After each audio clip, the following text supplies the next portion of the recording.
Okay.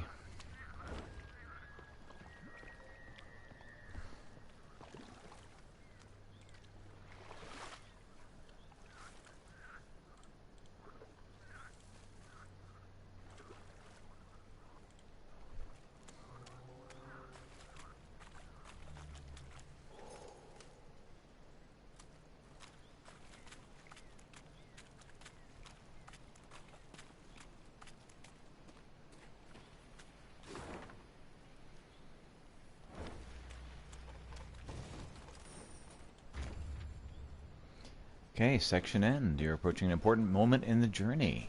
If you choose to continue, you'll not be able to resume any unfinished area or activity in this area. We've got 7 of 9 golden chests.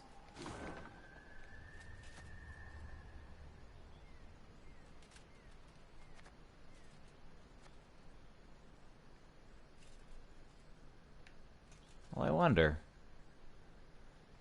Can I go back? Can I go back here? Nope, I cannot. Alright. Yeah, so we are done with this area then. Sandflies and mosquitoes blanketed Maeve's face and neck. She did not bother to brush them away. She'd been in Angron long enough to know more would come in their place. Your Majesty.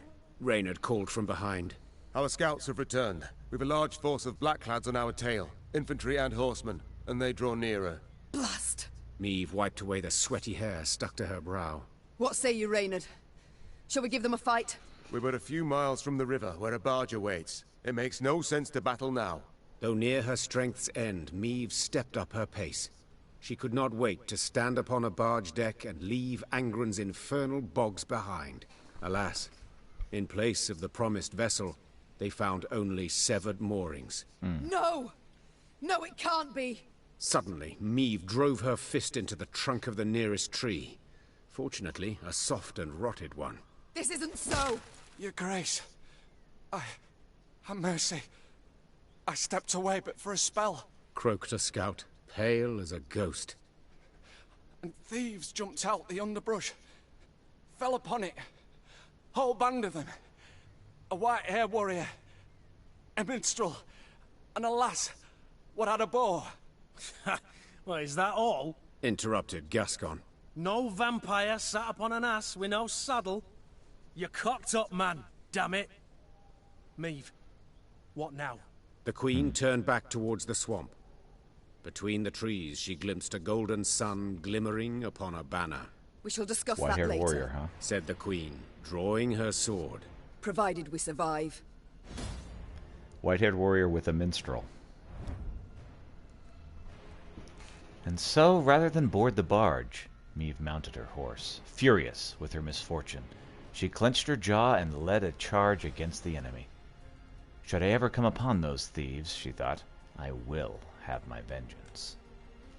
Key battle in Maeve's story. Unique cards may appear in your hand or deck. This battle will only last 1 round.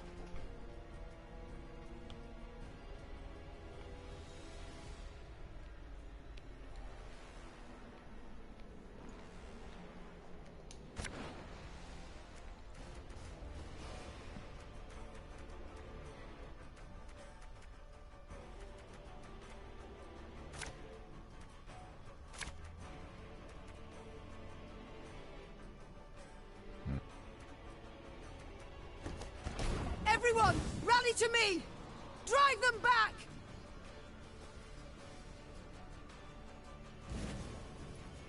May disgrace ends here! Time I wiped it away!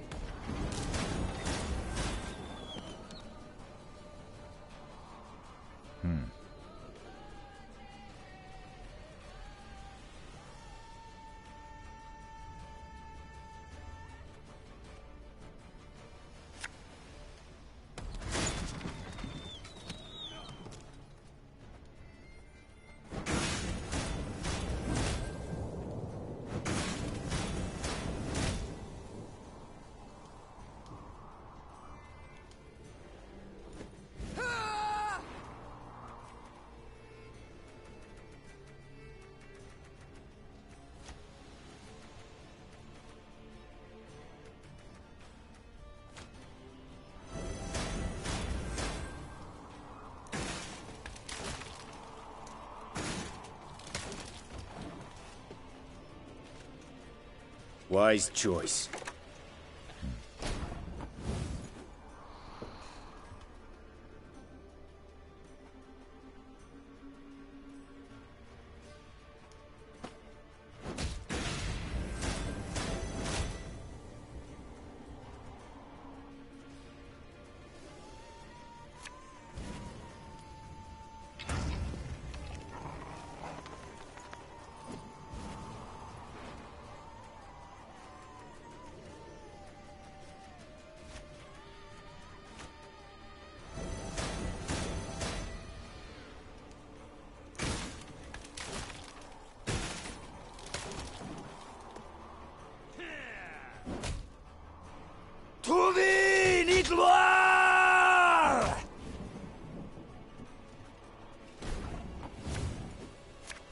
One more, and then we'll do that one. Ah.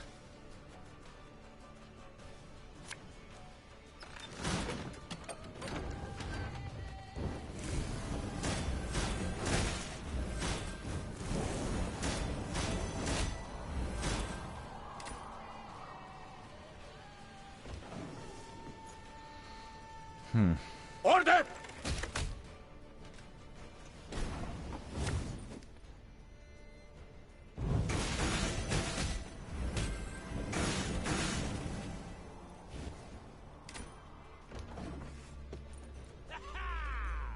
Alba!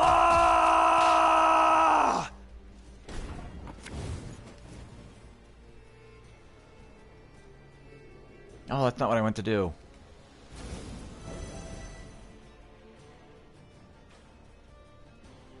Oh, I screwed up.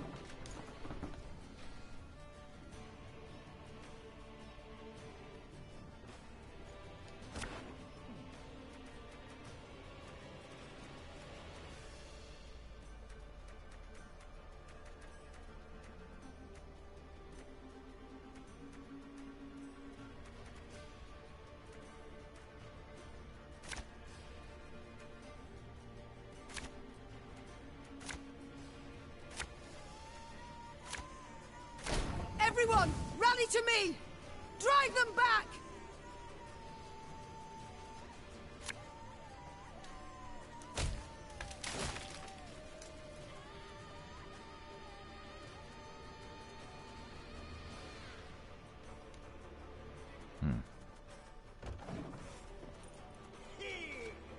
Wise choice. This could hurt.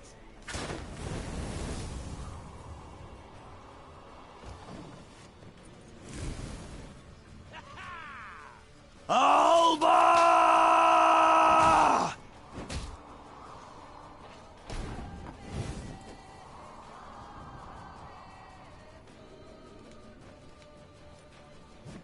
Ha!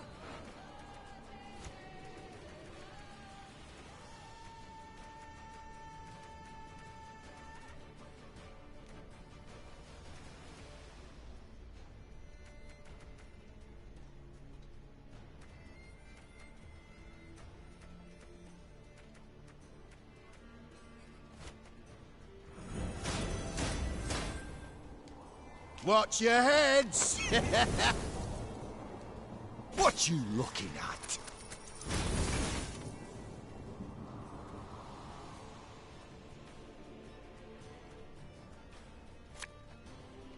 Ow!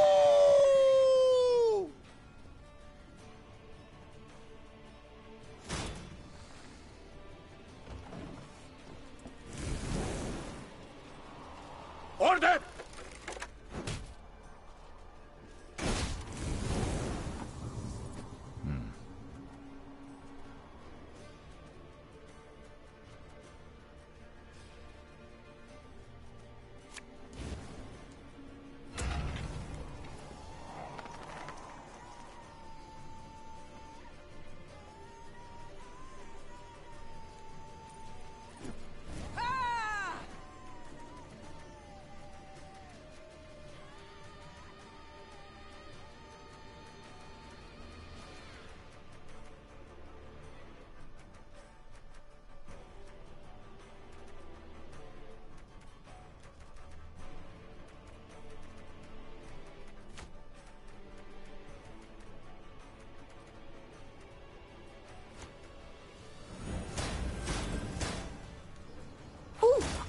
Margarita told us of this.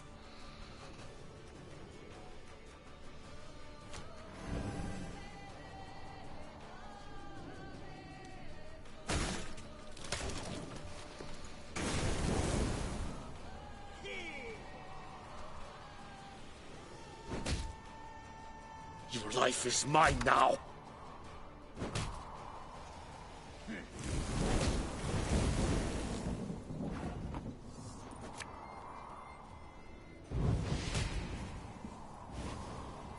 Okay, now let's get to work.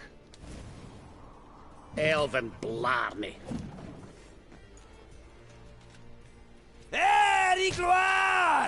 Oh, you're still not giving up this round?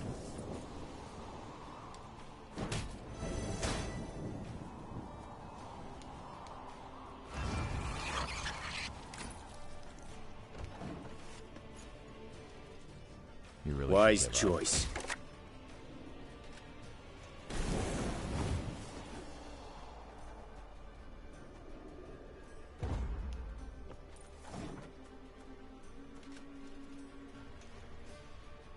To thee, ni gloire!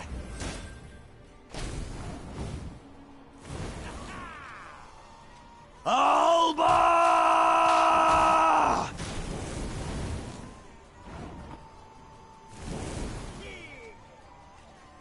Burak!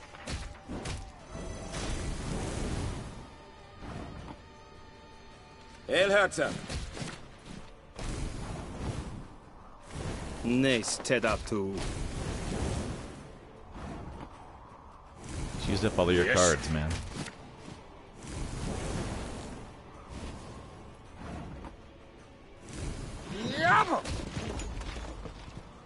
Your Grace, that was but their vanguard.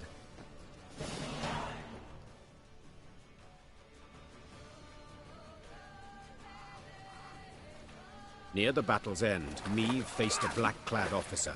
Nimbly dodging his strike, she countered. The Queen's sword sank deep, the hilt rattling his breastplate. A rush of hot blood covered Meve's hands. The winged helmet toppled from the officer's head, exposing a sweaty face, gasping for breath. Nin... when... ni... Before the Queen stood a ruddy-haired boy with long eyelashes. He was Willem's age, perhaps a bit older. His body slumped, then disappeared beneath the mallowed... Are you hurt? Reynard said, rushing to her side. No, I'm not. It's fine. Give the order to march.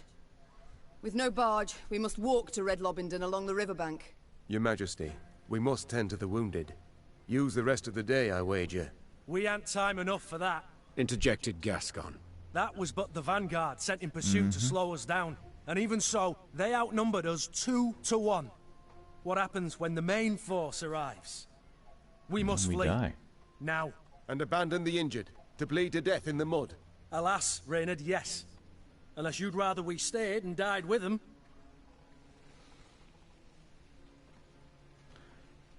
No, we need to save Gascon is our right. injured. Should Nilfgaard close the distance between us, we'll stand little chance. At least you've the sense to... But I would sooner perish than let my men rot in this accursed swamp. The medics will tend to all the wounded. Then, what will be, will be. I tell you what'll be. Snarled Gascon. Ep die, he'll take a butcher's hook and gut you. Then hang you from Lyria capital's walls. Yet, if this be your wish... Meve waited for the medics to sew the last stitch, tie off the last bandage. Only then did she order her force to move out. At the column's end, upon stretchers, lay those without the strength to walk, consumed by fever, dazed or unconscious, dying. Fatigued and laden with the wounded, the Lyrians moved slow as molasses. Soon Nilfgaard's forward elements had caught up. The Blackclads nipped at the Lyrians' tail with arrow volleys from the cover of trees and occasional forays by cavalry. They were in no hurry. They could torment their foes, weaken their spirit before the final clash.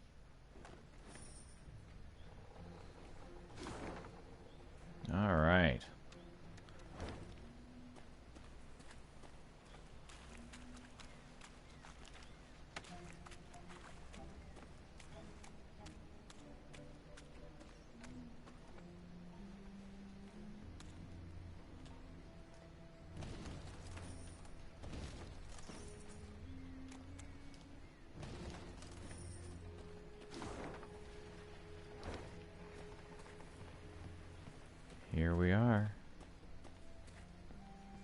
the end of the road.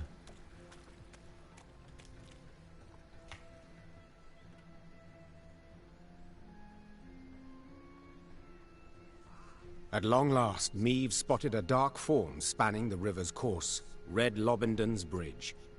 Just a brief stretch more, and the Lyrians would find themselves beyond the invaders' grasp, free and clear of bogs, and the beasts that prowled them. Yet joy at this sight soon gave way to despair. The bridge was dark, black, from the horde of Nilfgaardians that held it.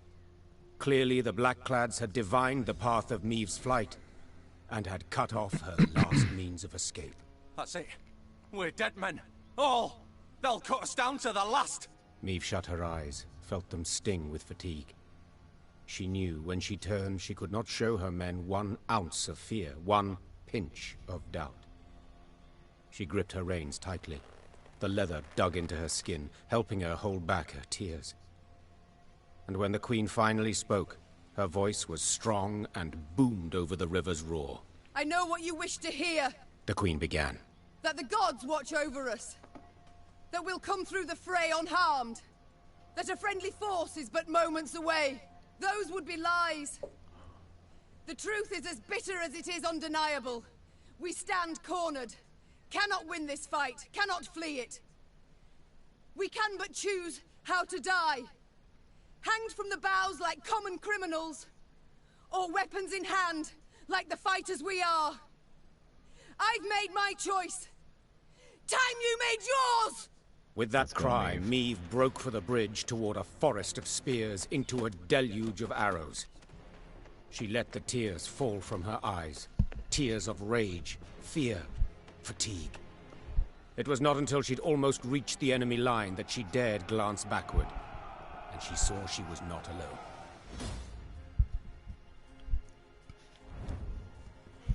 Meve had hoped she'd never die in her own bed, surrounded by snot-nosed, teary-eyed grandchildren. Rather, she wished for a worthy end. Armor shining brightly, Lyrian banner waving magnificently in hand. Yet, under certain circumstances, as we see currently, it seemed more likely that she'd die among the rushes, filthy with sweat and mud, and trampled under the hooves of Nilfgaardian horses. Could this truly be the fate the gods had decided for her? It's a story battle and a standard battle. You gotta win 2 out of 3.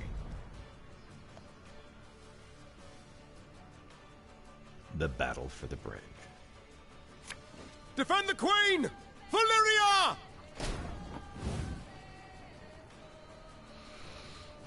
Okay. We need to find a way to get rid of all of these guys who are using orders.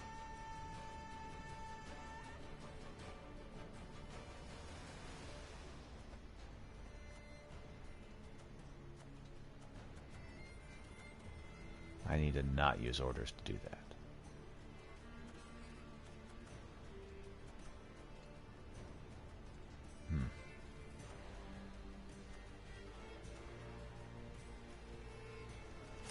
Well, let's see what we can get done.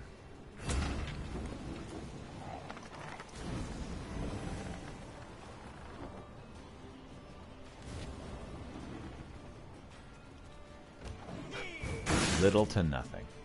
Inarin Yalde Kroifair.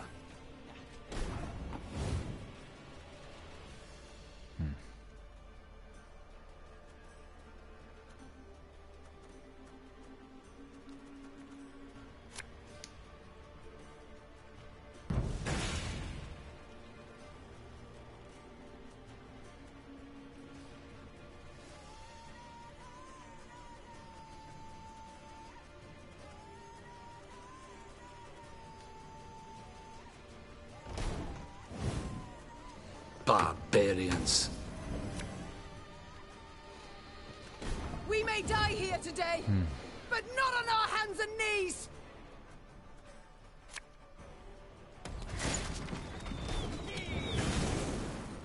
Order! Holy cow. Oh gosh, I just realized I need to be putting people in the back row. Every rib's a thief.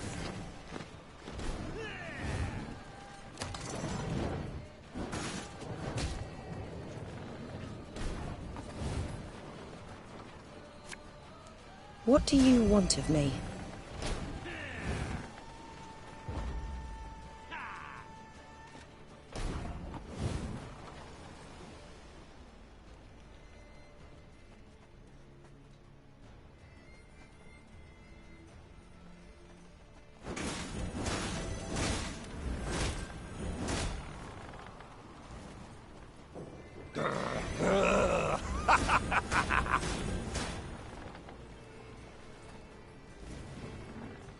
Elven blarney.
Let's just pass.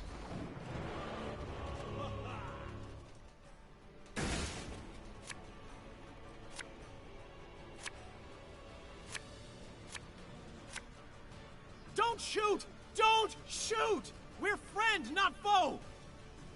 Damn it, just gets better and better. To the bridge! Cut away back to the bridge! Bolster the defense! That was not in the spellbooks.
Who is lowest right now? There's too much of a chance that it'll be them. For Lydia!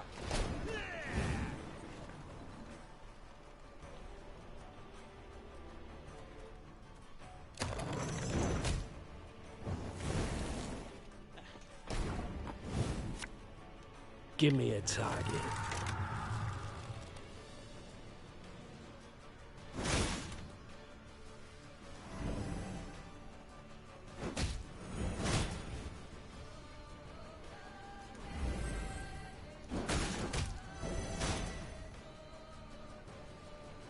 Let me Your restart Grace, this map. our soldiers, they flee.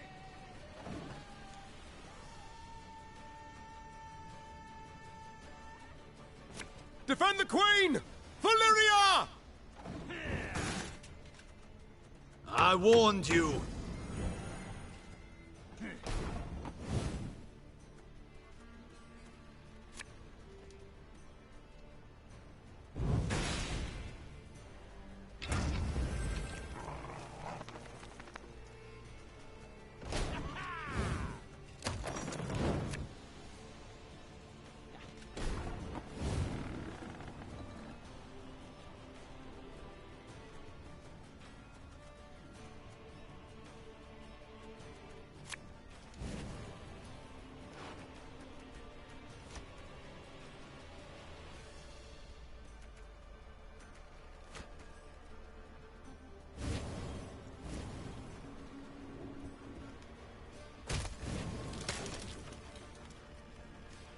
catch!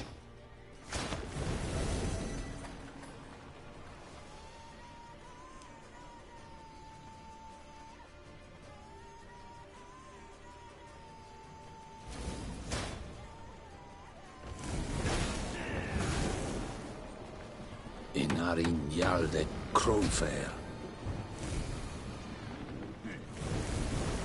We may die here today, but not on our hands and knees!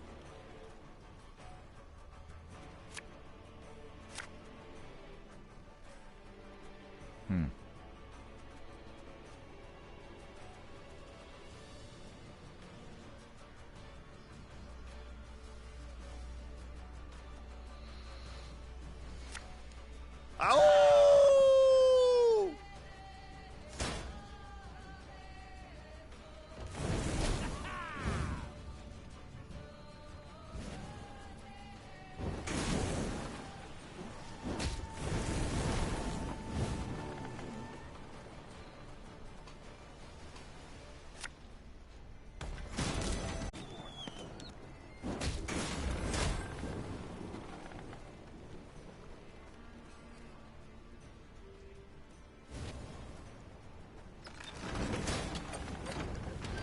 Never had your kneecaps broken.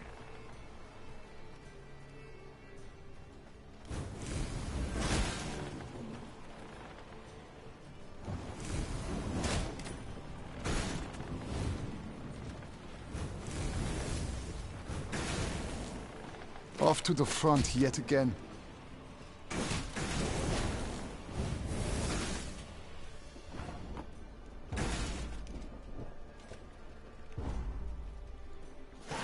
Hey, we won round one.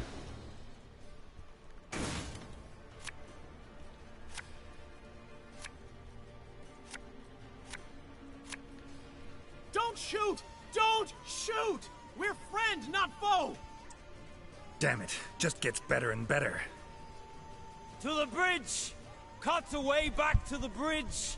Bolster the defense!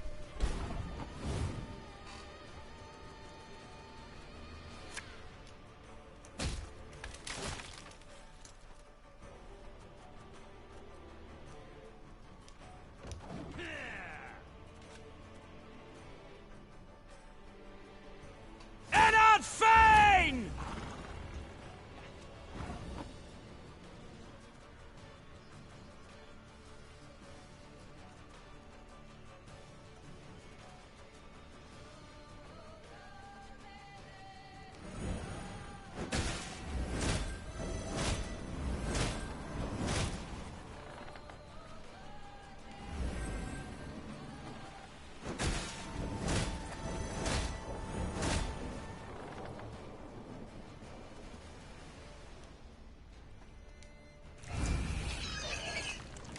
He's mine now.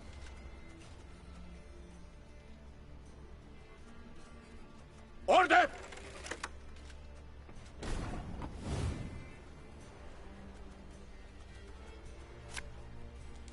You must sweat like a swine in that jacket. Back to the dust whence you came!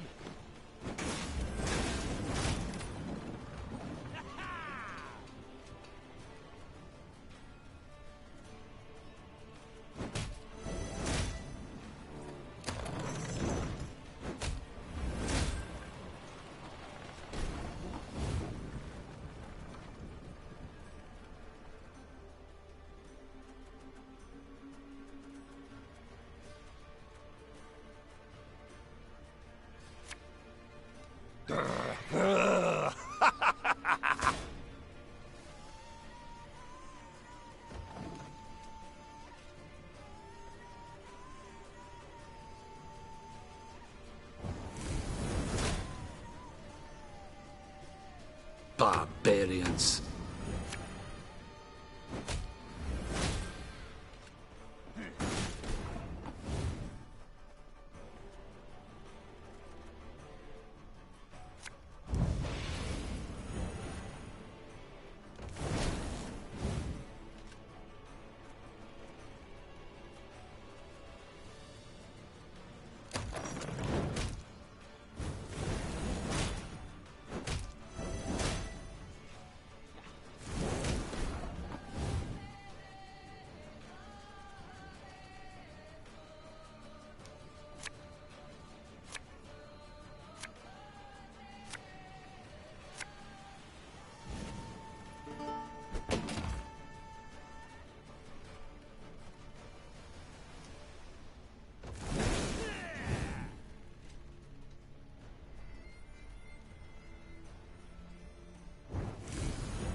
blood washes away all shame!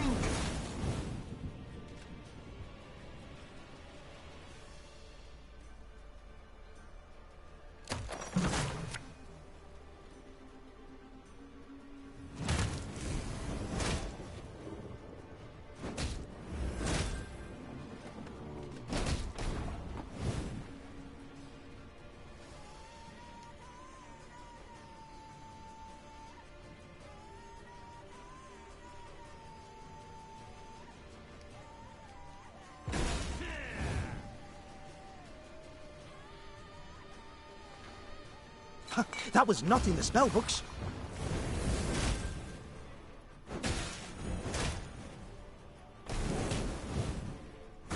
Quiet!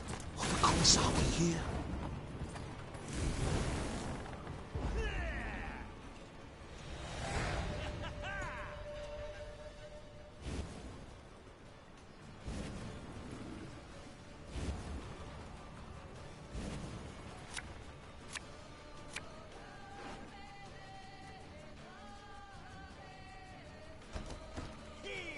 Your Grace, our soldiers, they flee!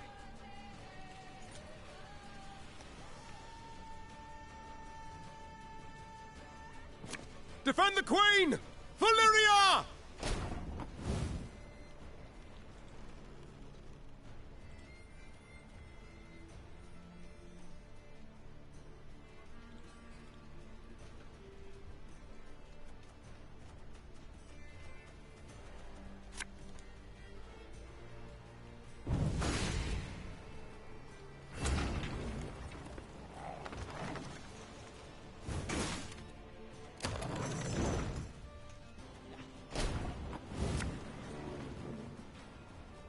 My disgrace ends here! Time I wiped it away!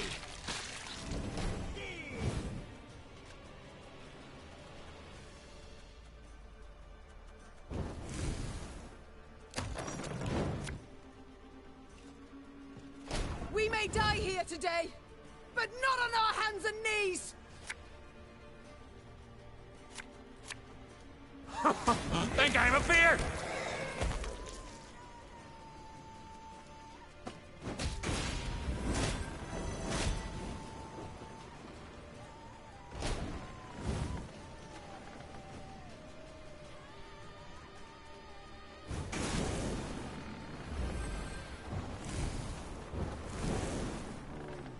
Barbarians.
So we took round 1.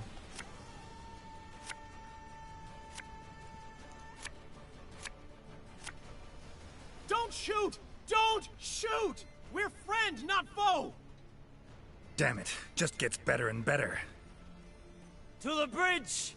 Cut away back to the bridge! Bolster the defense!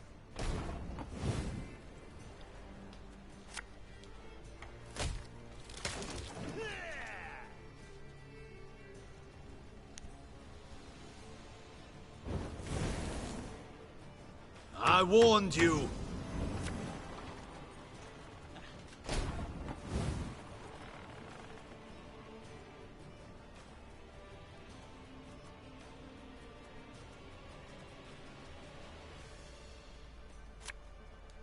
What do you want of me?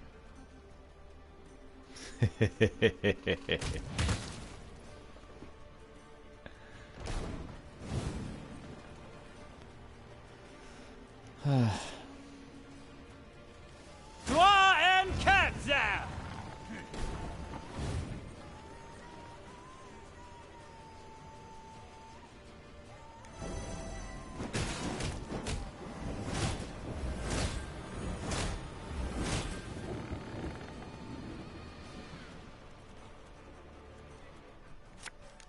You must sweat like a swine in that jacket.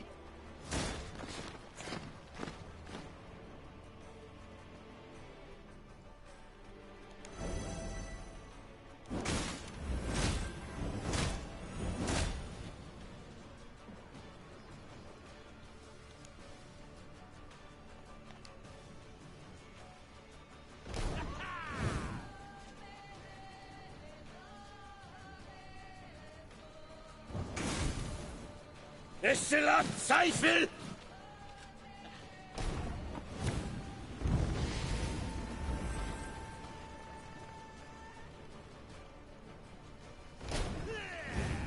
Order!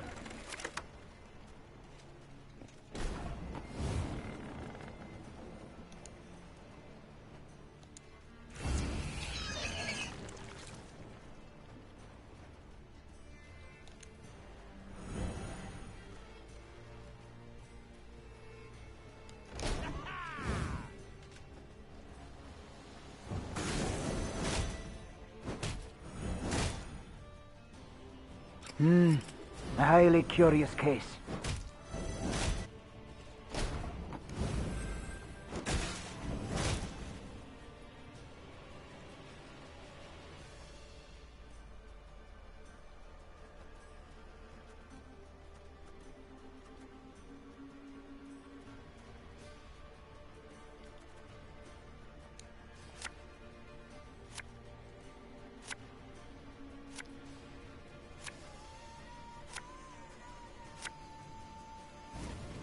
With pleasure.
Of course, as you wish, Master.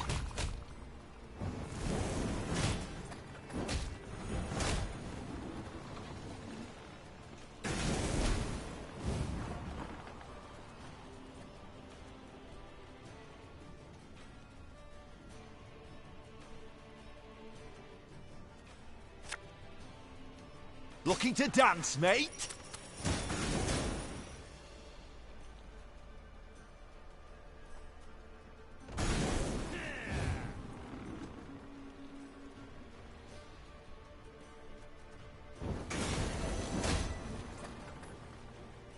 Eilherzer!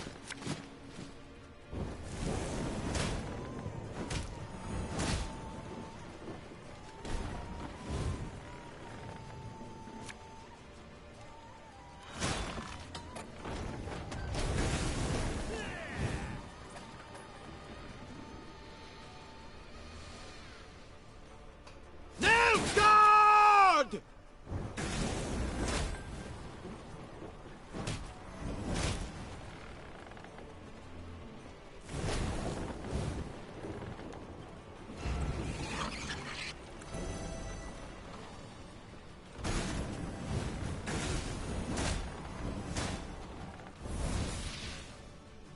Nice. Yes.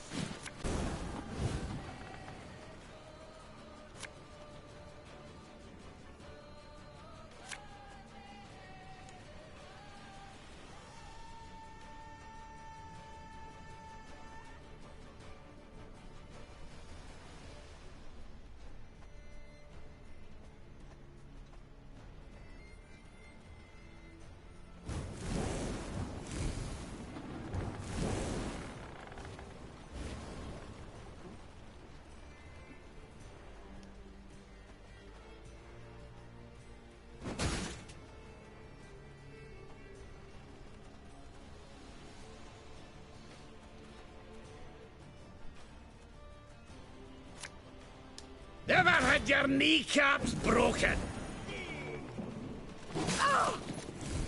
Your Majesty, no!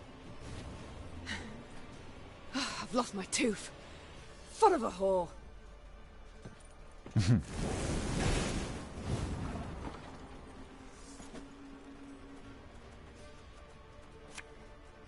Elven blarney.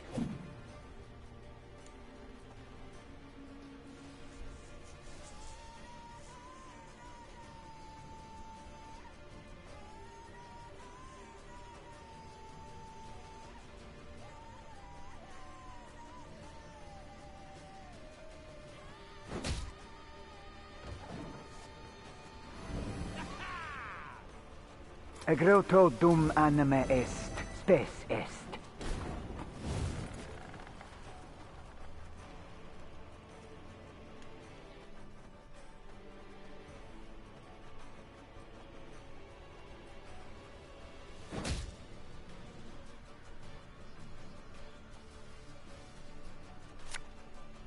Yeah, yeah!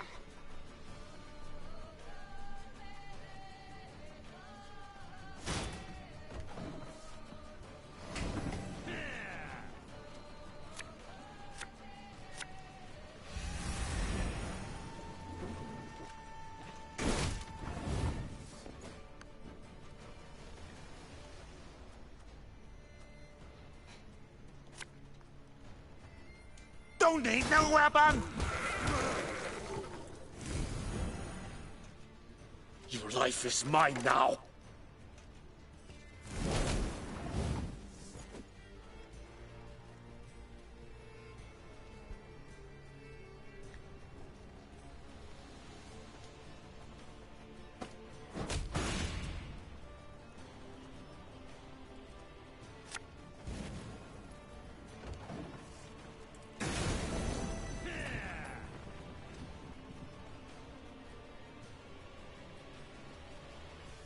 Wise choice.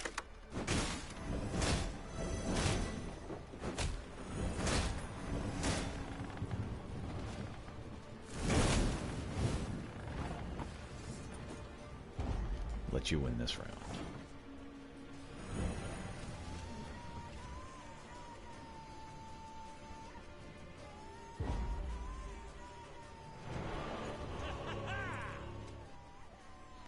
I will steal your stuff at the beginning of next round.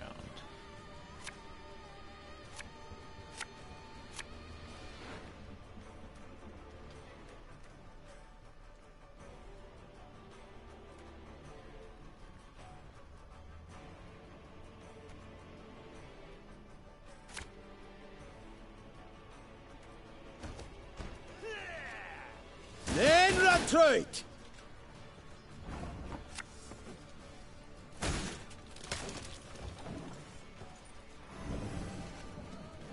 Ennard Fien!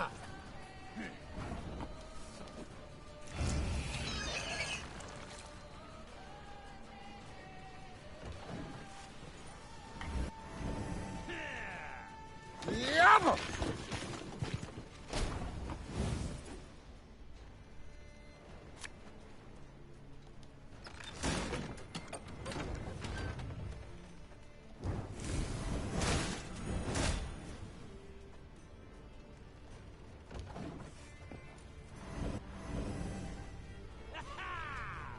Hail Katza!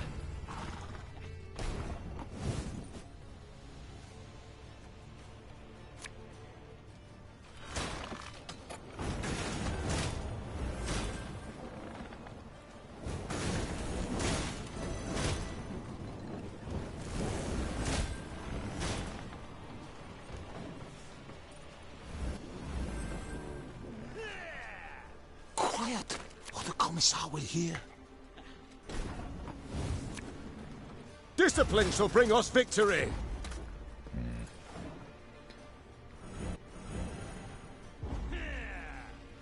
Your Grace, our soldiers, they flee!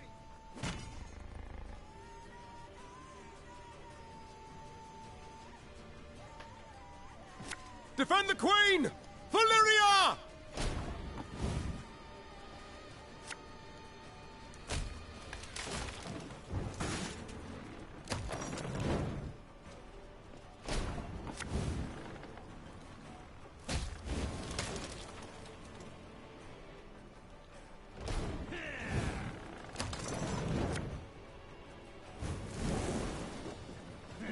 We may die here today, but not on our hands and knees! I smell a leak. War, you dirty tart.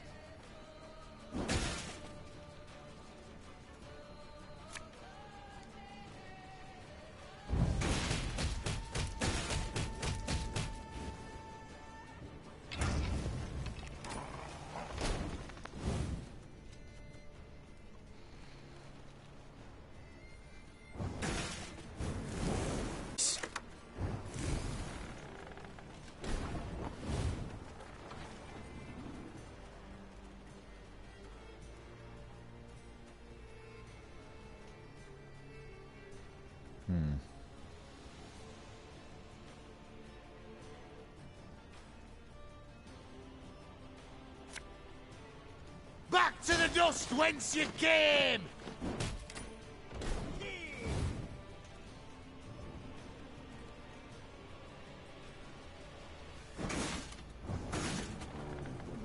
Inarin Yalde Crowfair.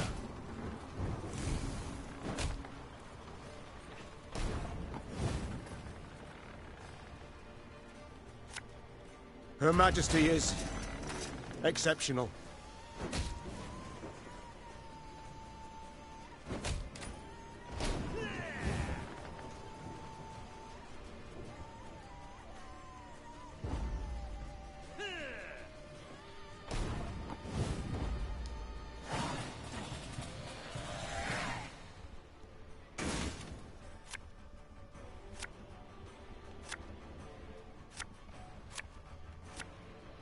Don't shoot! Don't shoot! We're friend, not foe! Damn it, just gets better and better. To the bridge! Cut away back to the bridge! Bolster the defense! Alright.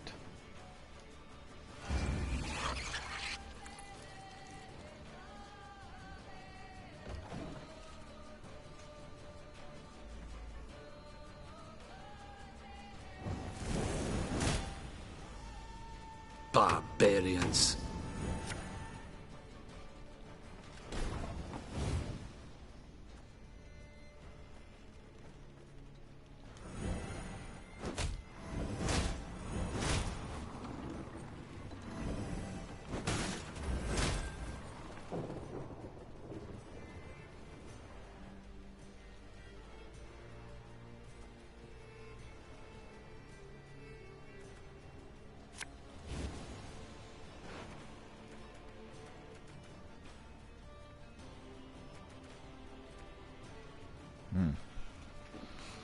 Let him go into the graveyard, because that actually helps us.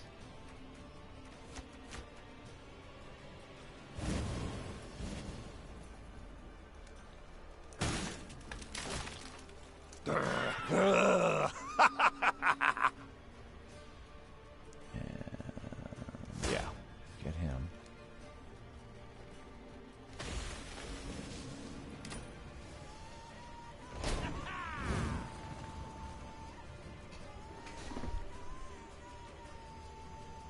Order!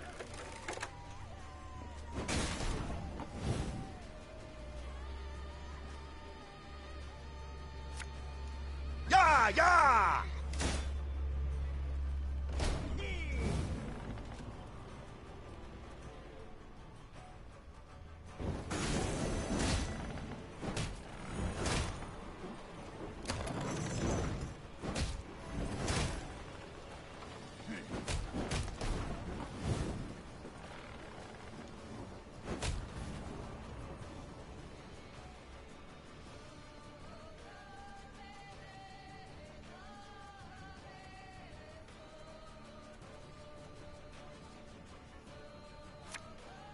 What do you want of me?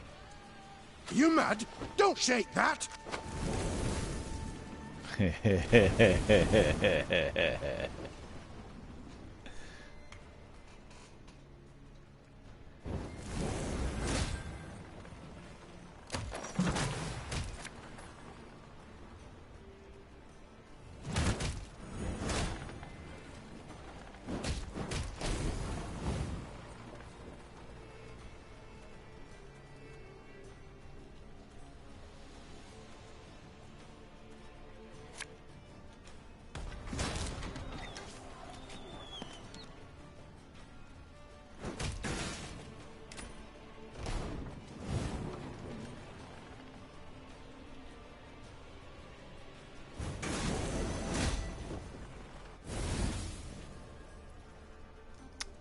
Cat's out!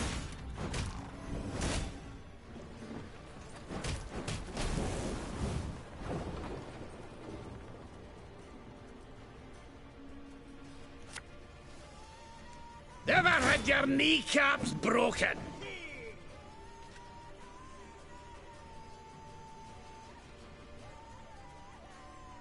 Your life is mine now!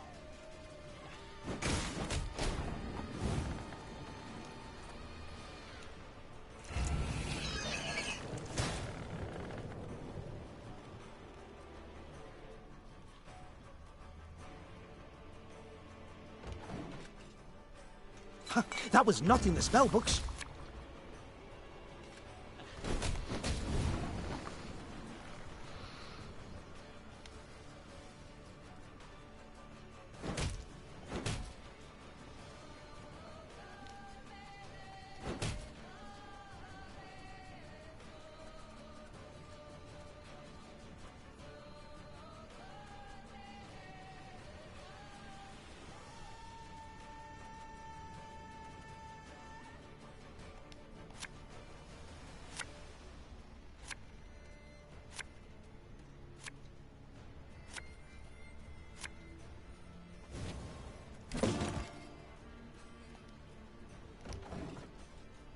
Bestiller Zweifel!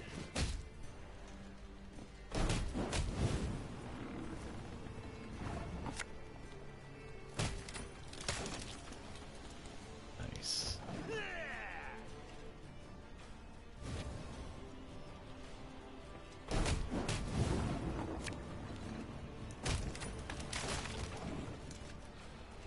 Eilherzer.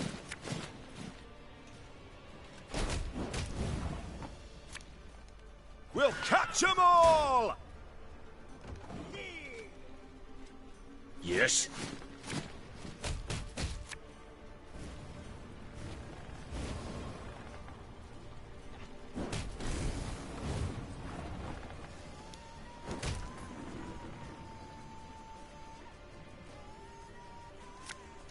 You must sweat like a swine in that jacket. Nice, Garrow. I hate portals.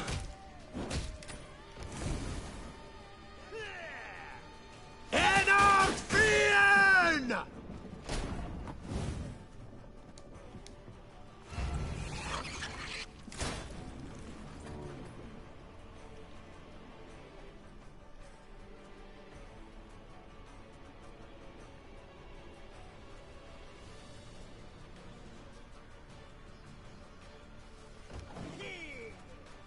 Now, how did that incantation go?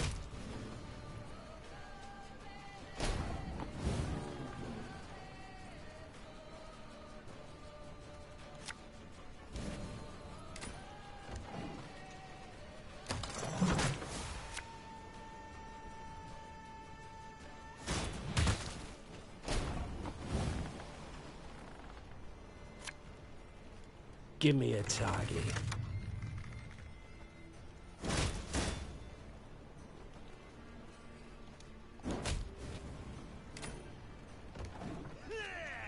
Yeah! Yeah!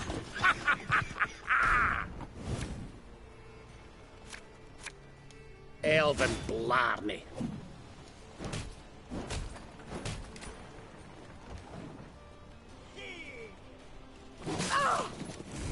Your Majesty, no! I've lost my tooth. Son of a whore.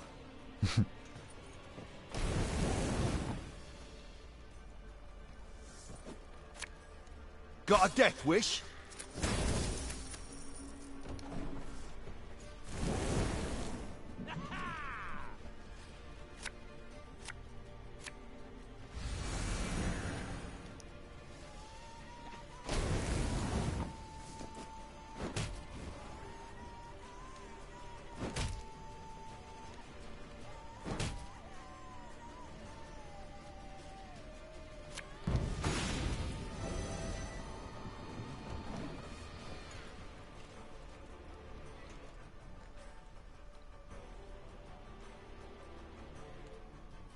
Fane!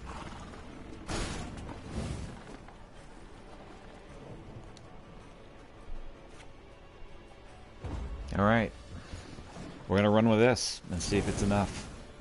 Wise choice.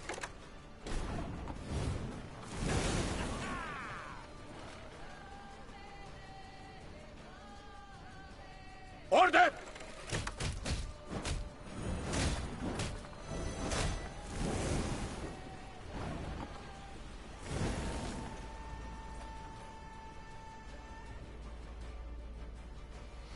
My boots got sand aplenty.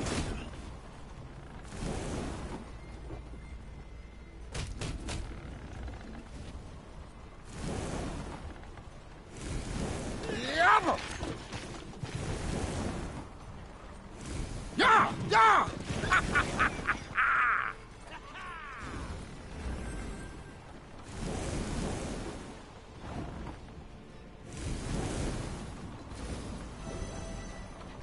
And I believe that's a victory, my boy. Fall back, Bluey!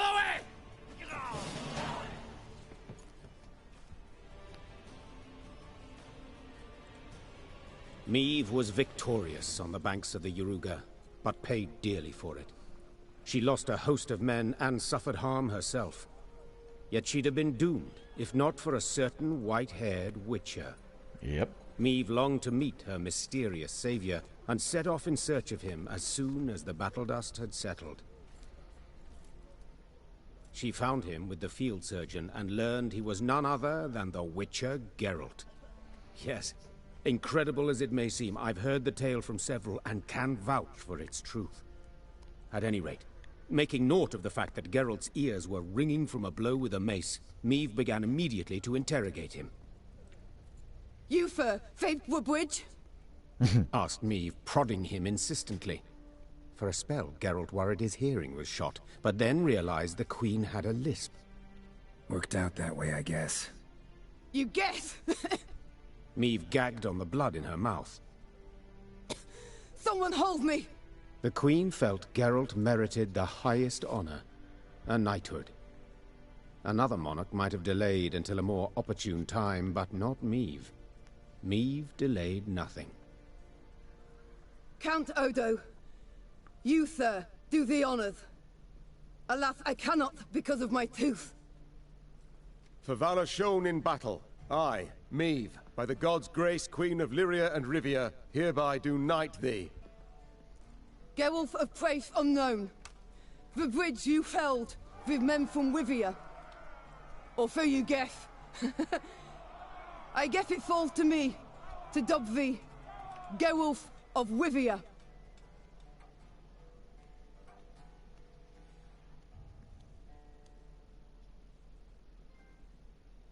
Witcher to the rescue.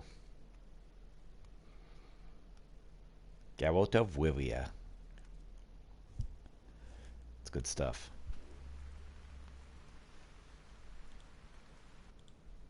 Meve had come home, though by a circuitous route, through Edern's smoking embers, Angren's beast-infested quagmires, cross Mahakam's snow-capped ridges.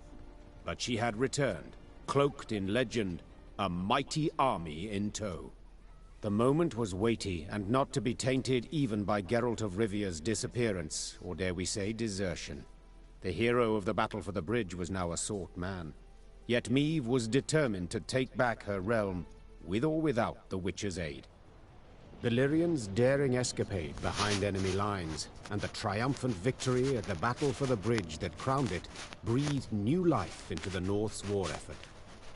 Bands of resistance fighters now swarmed the conquered lands, while Kedwen and Redania, on the verge of swearing fealty to the Emperor, suddenly broke off talks with the invader. The Nilfgaardian war machine suddenly screeched to a halt, and the tide of war turned. Facing a united North, the invader had to withdraw the bulk of its forces from Lyria and Rivia. The way was cleared for Meve to retake her lost lands, defeat General Epdahi, and depose Willem. Or perhaps mother and son would not have to fight after all. Milady, I come at King Willem's bidding. Prince Willems. His Majesty proposes a meeting. No arms, no escorts. His Majesty? Whelp's barely tall enough to reach his mother's bosom. For shame! Silence. Let him say his piece.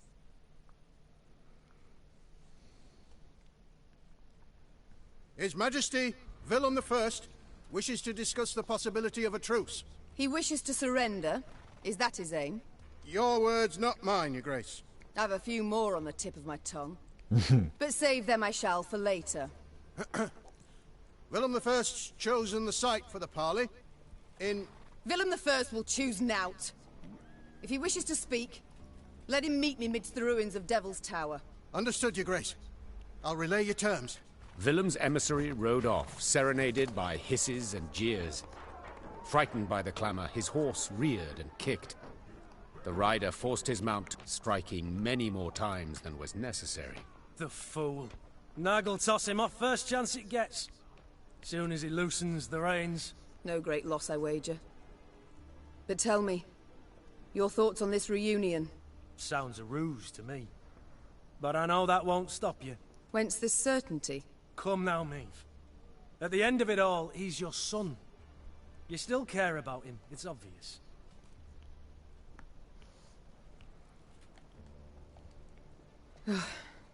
You're absolutely right.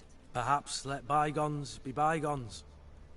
Perhaps it's not too late. Only one way to know. Let's go. Meve rode out, clad in golden plate, her banners waving proudly overhead. She no longer led a band of ragtag partisans, but an army able to fend off an empire and drive its soldiers from her lands. Ma'am, I've something you must see without undue delay. All right.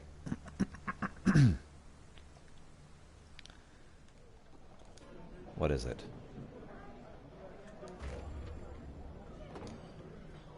Your Grace, I wished once more to express my gratitude for your show of mercy. I showed mercy, true, but felt much more. Anger, pain, now resentment. You hurt me, Reynard. Wounded me to the bloody core. I don't know what else to say on the matter, so let's not speak of it. As you wish, Your Grace. It's time I attended to other matters.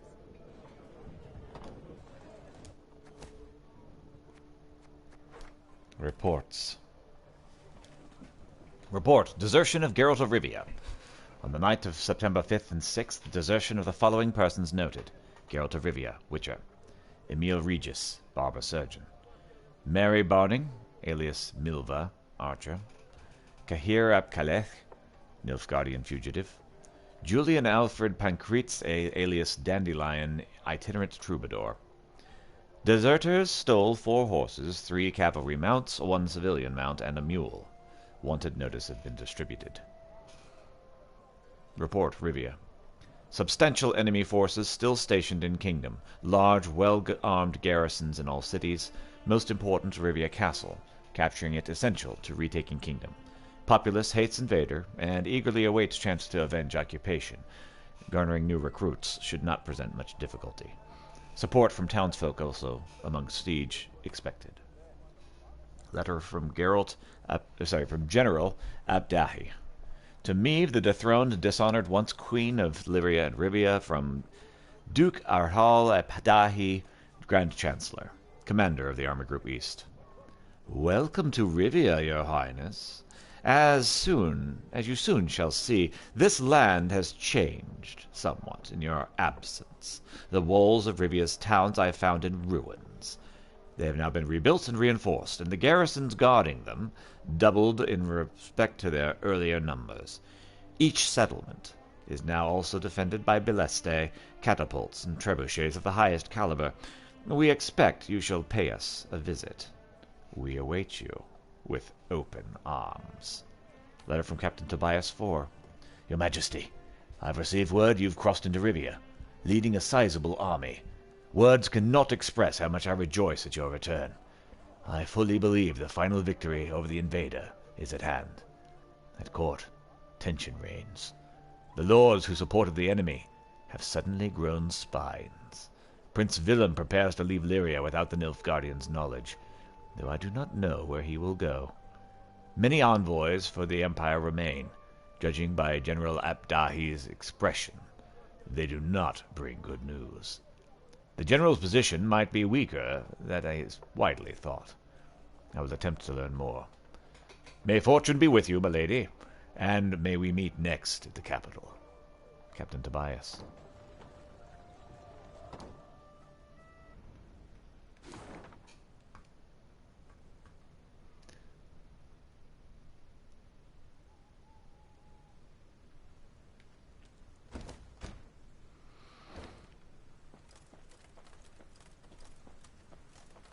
Home.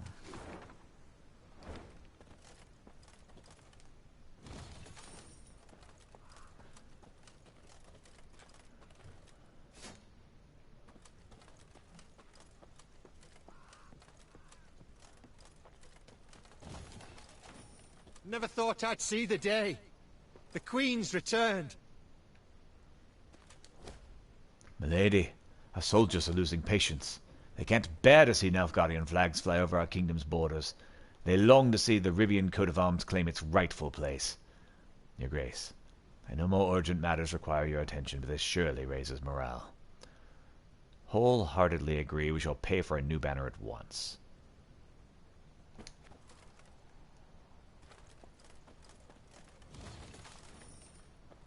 Rivia.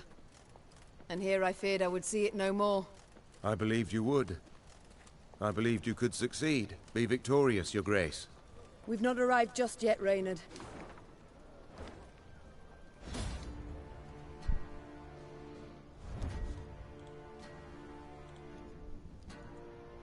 Meve had witnessed the living conditions of many a barrack. They typically smelled of boiled cabbage, sweaty foot rags, and cheap hooch. Nilfgaardian barracks, however, proved of different sort. Cleanliness and tidiness were highly valued. Meve watched with satisfaction as her soldiers' filthy, mud-caked boots tracked across their immaculate polished floors.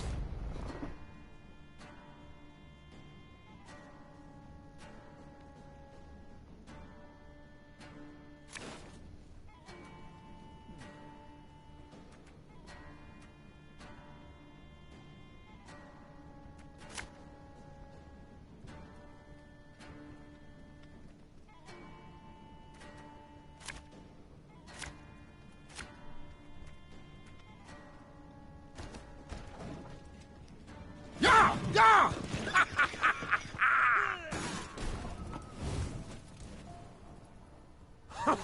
Think I'm a fear? Oh, Lady Margarita told us of this.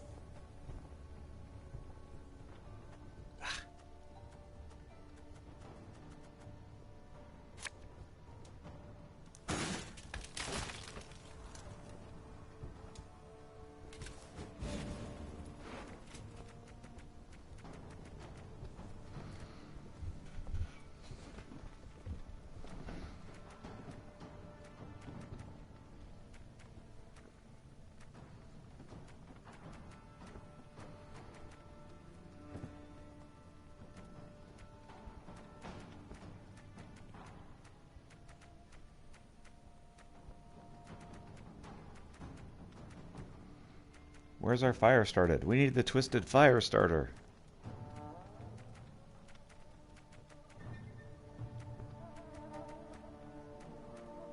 There's one.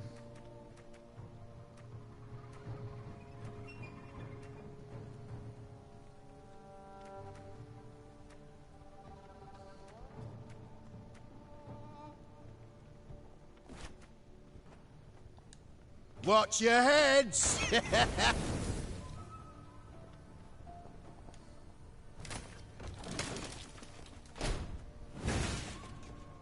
Scrubbing duty again? Oh, gods.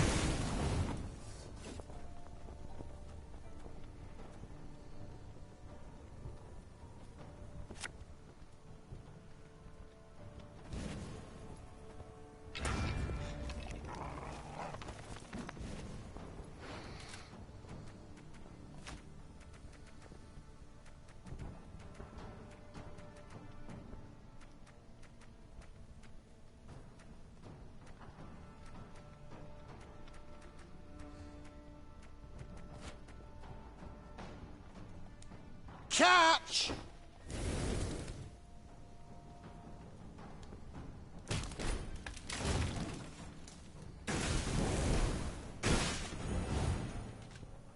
Men retreat!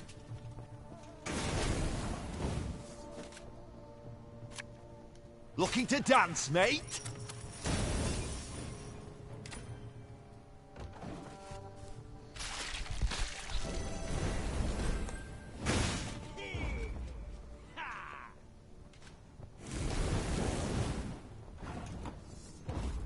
It's good enough to me.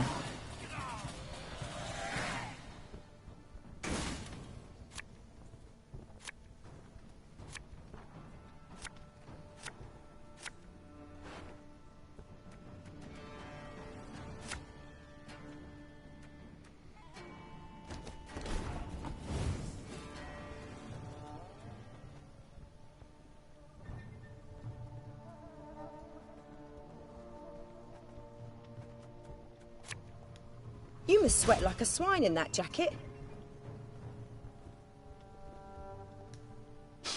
I smell a leak. New orders? No? Ah.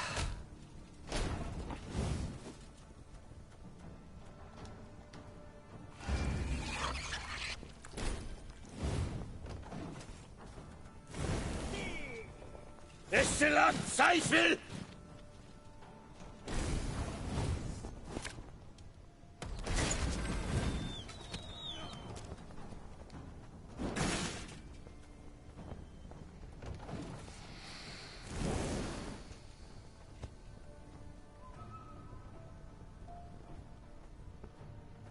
Alba!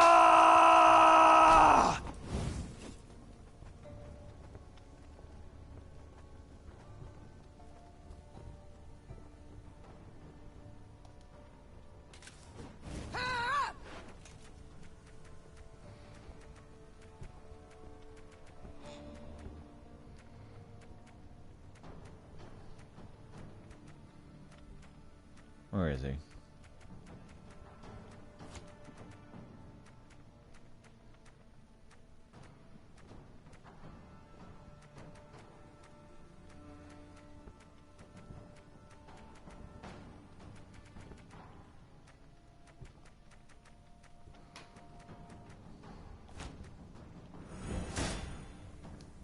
You mad?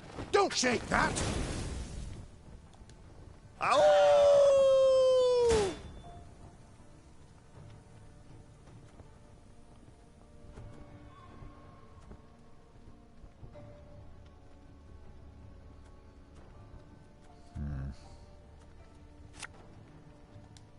We must trust each other.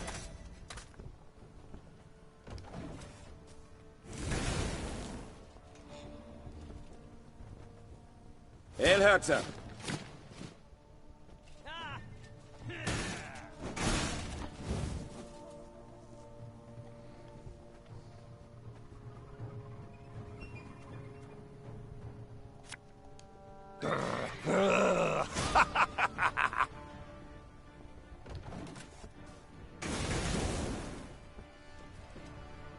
Yes.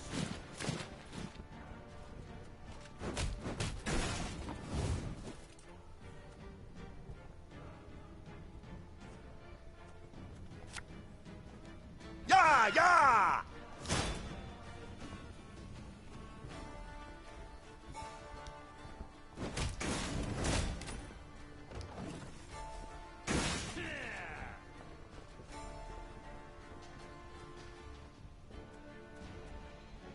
Ennard Fien!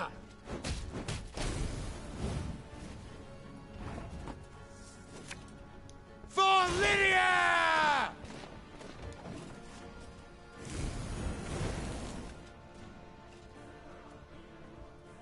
Quiet, or the Commissar will hear.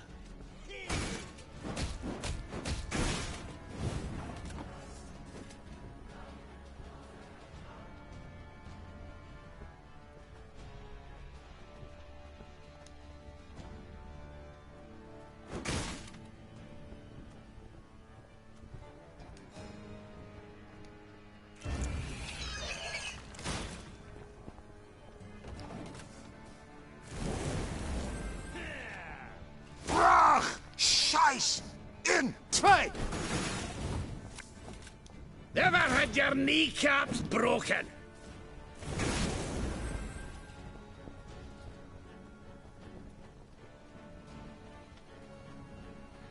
Off to the front yet again.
Quiet, or the Commissar will hear. That.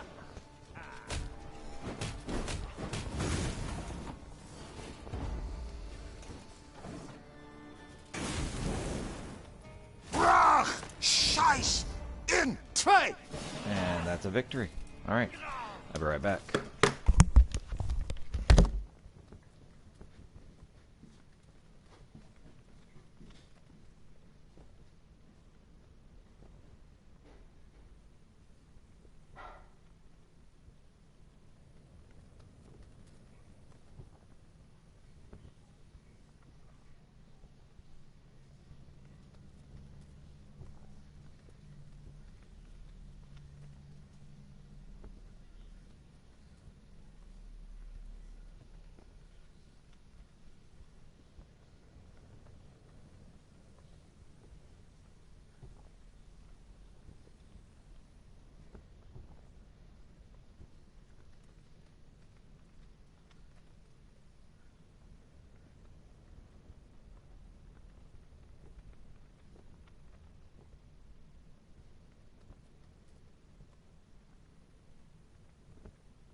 continue.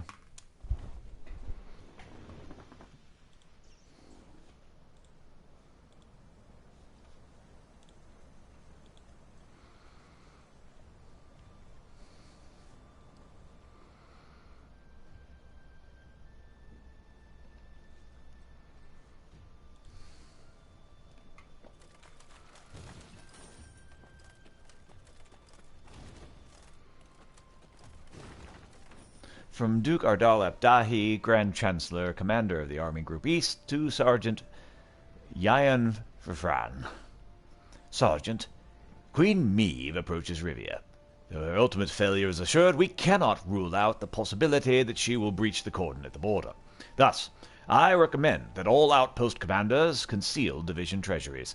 In an unlikely event of failure at the border, our resources shall nevertheless not fall into enemy hands. Mark the location of your hidden coffers on the map, and dispatch it to High Command immediately. And there's the map. Stuff.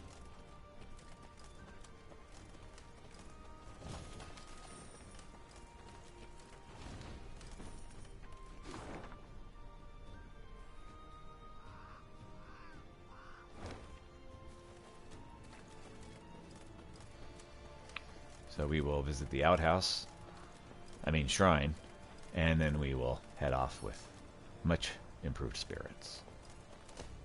Milady, this pit, bodies piled in, appears to be peasants, their hands bound and throats slit. Has every look of a mass execution. What would you have us do? The proper burial they're owed, and we shall provide it.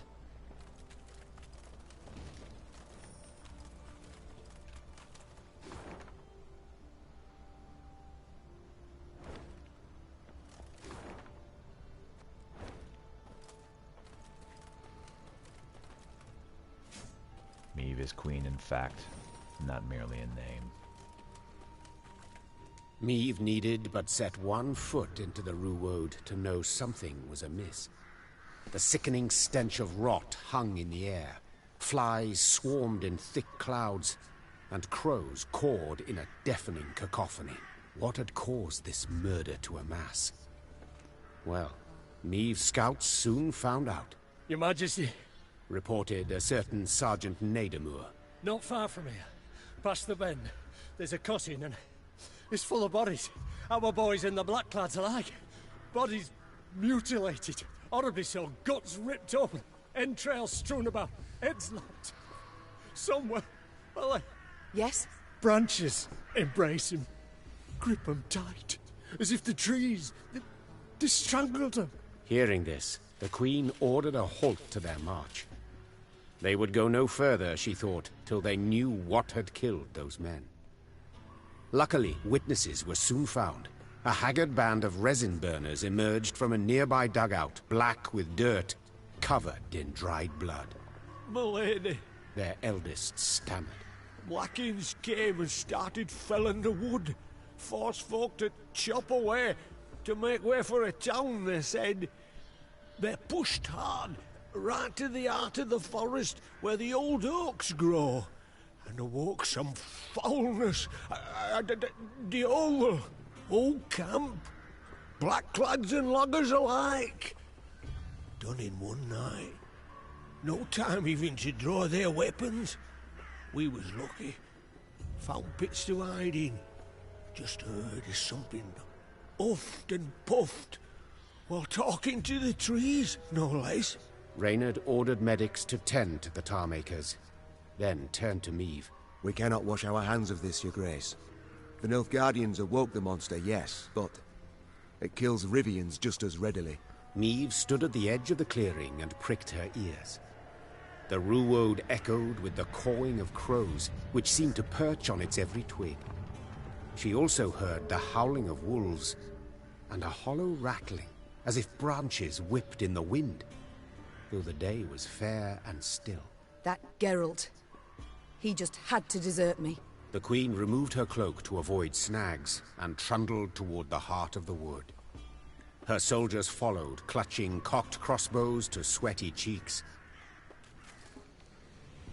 Thank ye, your majesty.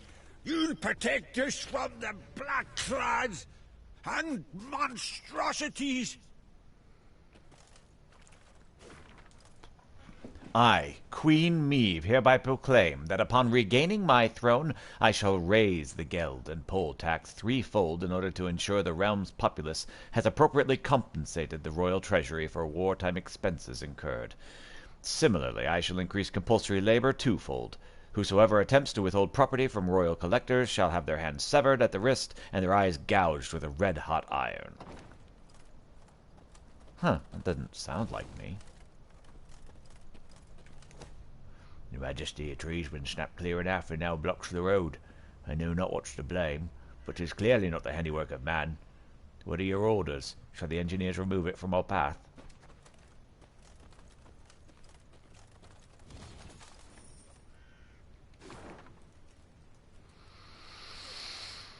Well, we will head north in a bit. I think we only have one thing left. Yep.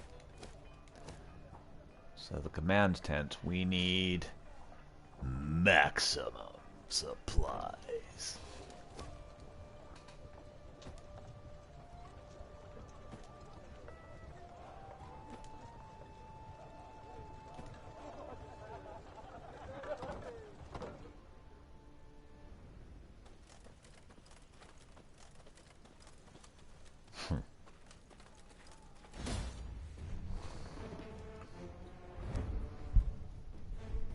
The lumberjack trade is not a safe one.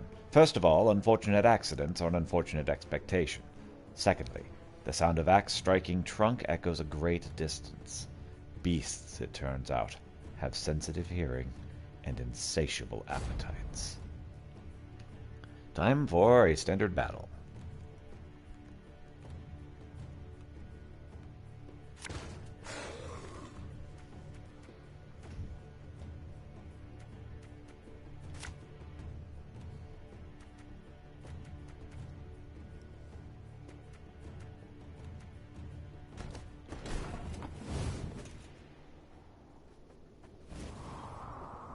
Ever had your kneecaps broken? Tomorrow I'll drink with our forefathers!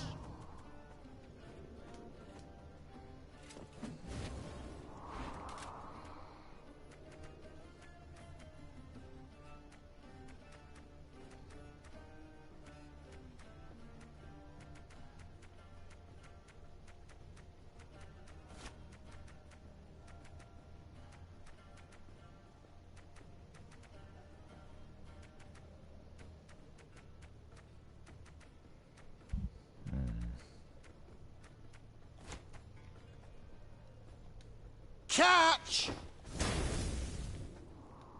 Oh, Lady Margarita told us of this.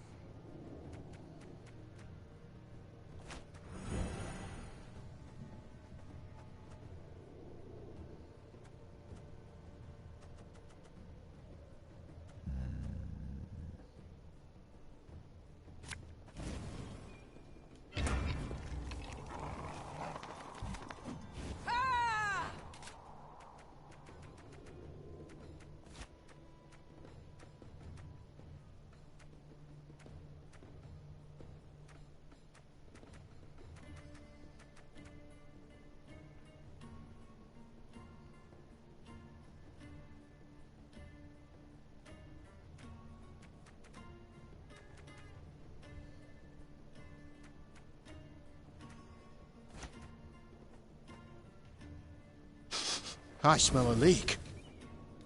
May disgrace ends here! Time I wiped it away!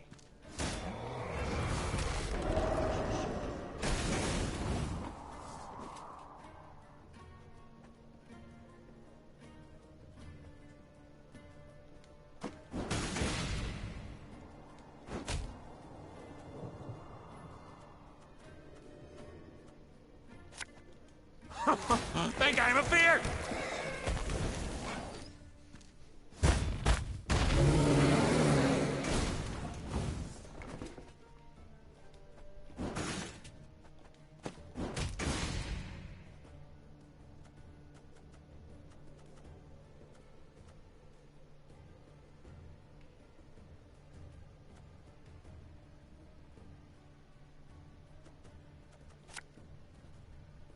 We'll catch 'em all!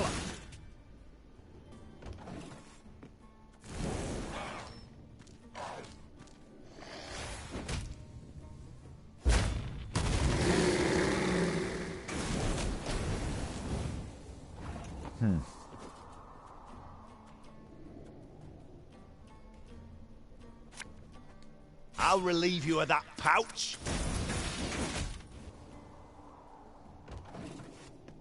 Oh, we should have attacked with him. Oh well.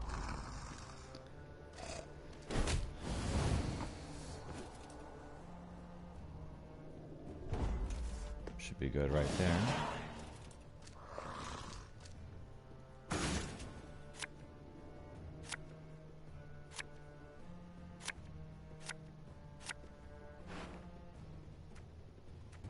Me. Don't need no weapon!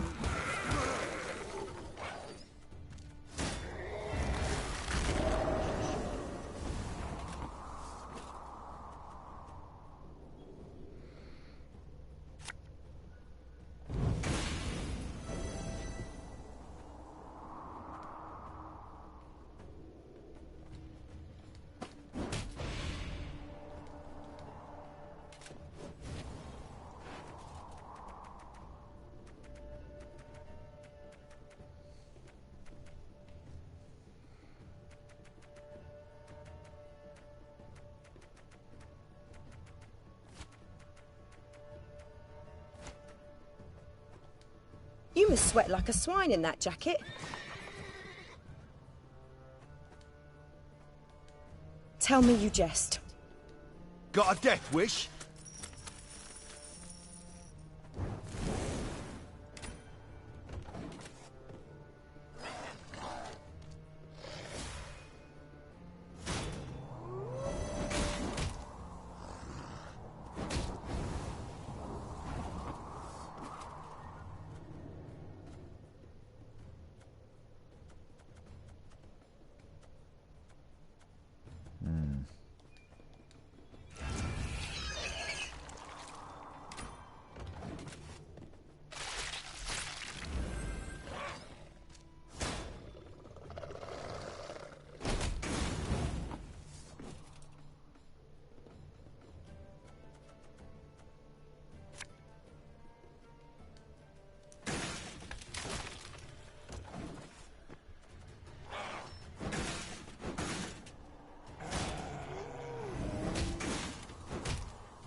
Every rib's a thief.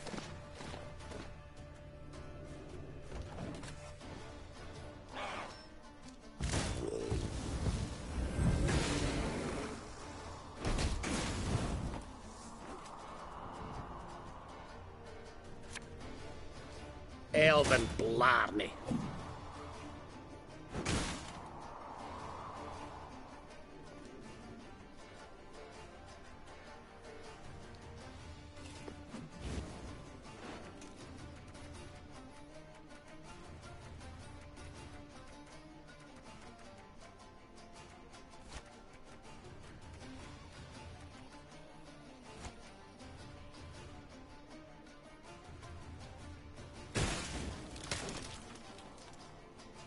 Handor!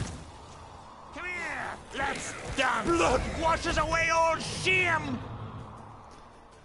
Alright.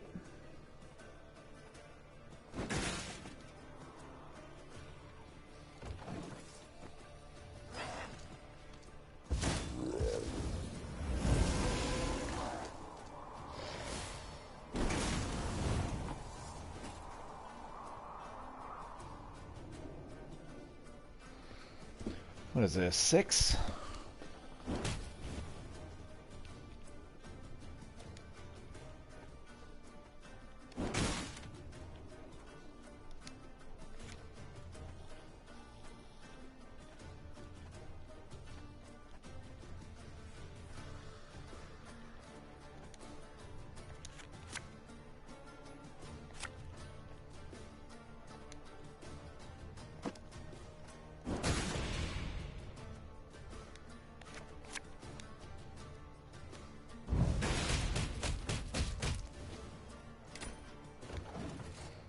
And that should be that.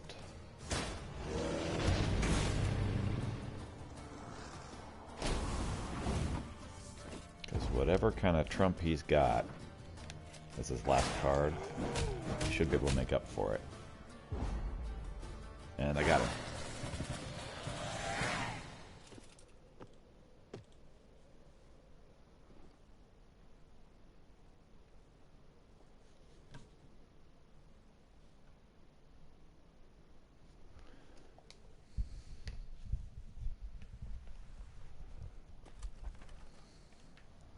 Ah, delicious elf soup. Man, why have I not been using that?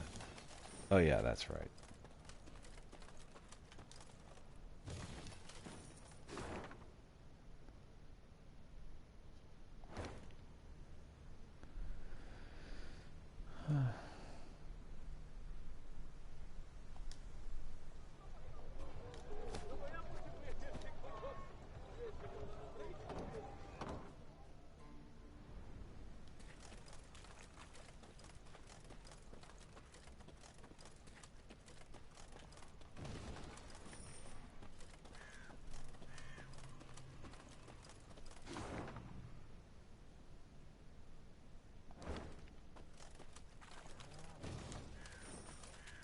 Ooh.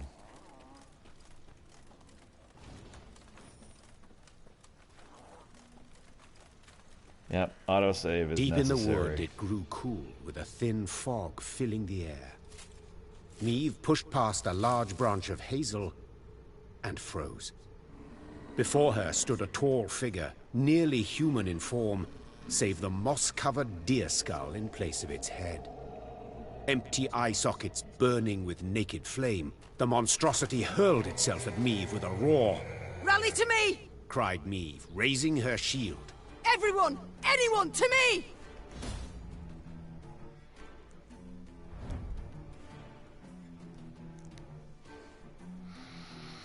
$700. The monster encountered by the Lyrians in Rudewode was known to simple folk as the Leshen. They believe it defends the forest against those who are too greedily harvesting nature's bounty. Of course, the scholars of Oxenfurt argue this is nonsense, that a Leshen, or rather a Silvus Algius, is simply one of the many post-conjunction beings. In truth, it doesn't matter to me who was right. We can eliminate the Leshen. There are special rules, main objectives, the puzzle or battle. This battle will only last one round.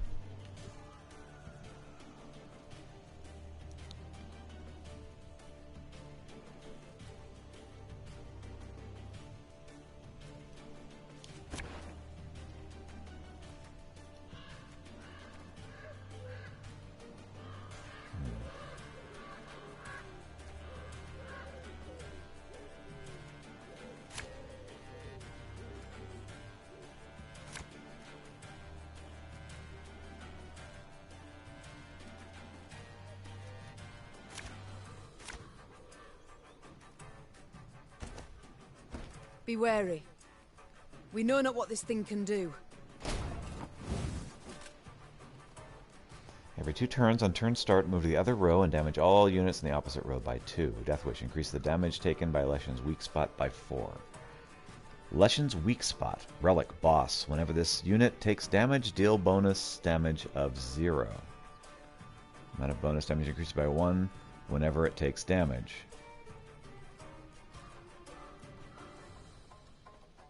Okay. Oh, Lady Margarita told us of this. For Lydia!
Are you mad?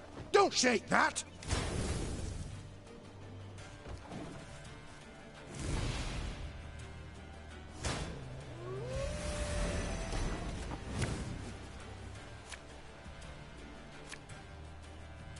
Never had your kneecaps broken!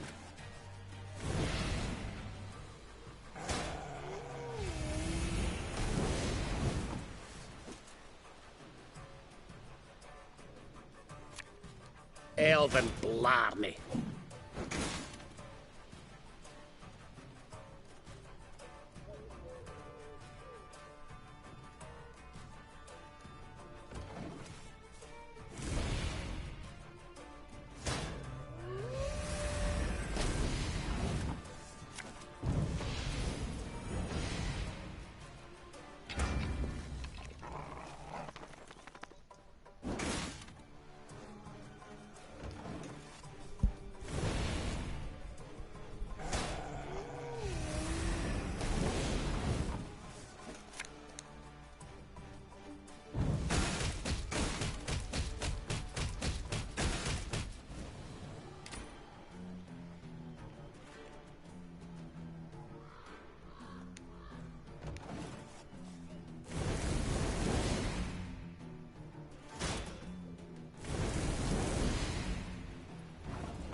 Okay, well, let's see here.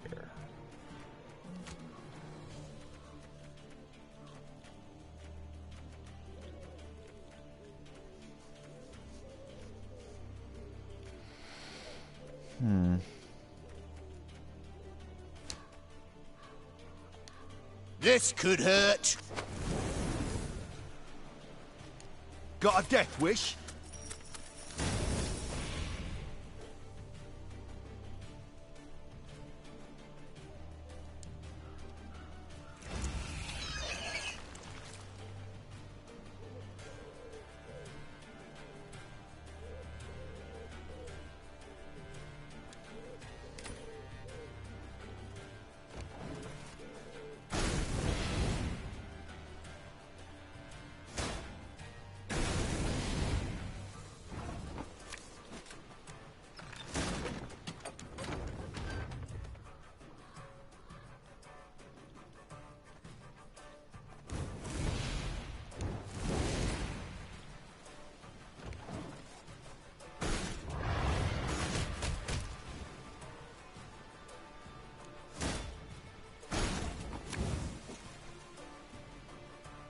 Her Majesty is exceptional.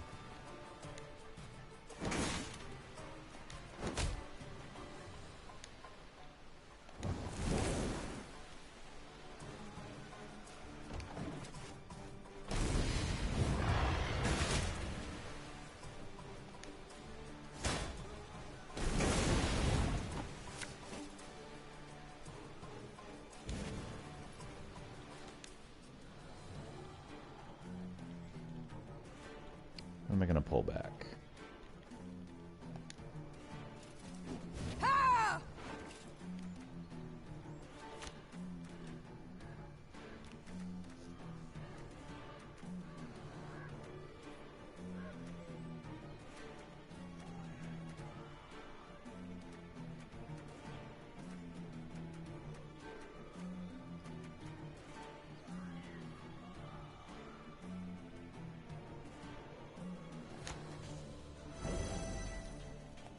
Favourite cut of lamb? The shank.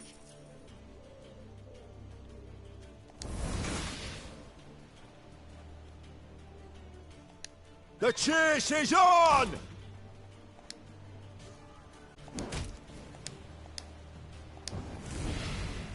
And I've won. I believe it's dead, whatever that means for such a thing.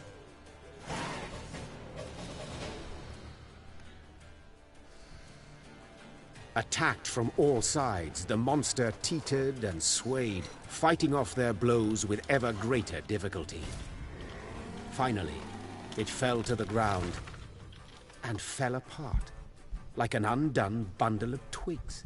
In disbelief, Meve towed the pile of dried branches and scraps of bark. She saw no blood, no entrails, as if no monster had ever stood there. As if it had all been a dream. We return to the road, Meve said, crushing the beast's deer-like skull under her heel. Ah, and Reynard, I've a request. Yes, Your Grace? Once we regain the realm and return to the capital, remind me to issue an edict. No one is to enter these woods, not to log nor even to gather brush. Just in case. Those dwelling near the Ruwode heaved a sigh of relief, and the Lyrians returned to fighting an invader who, after what they'd faced in those woods, no longer seemed so frightening. All right. Woohoo, we got goodies.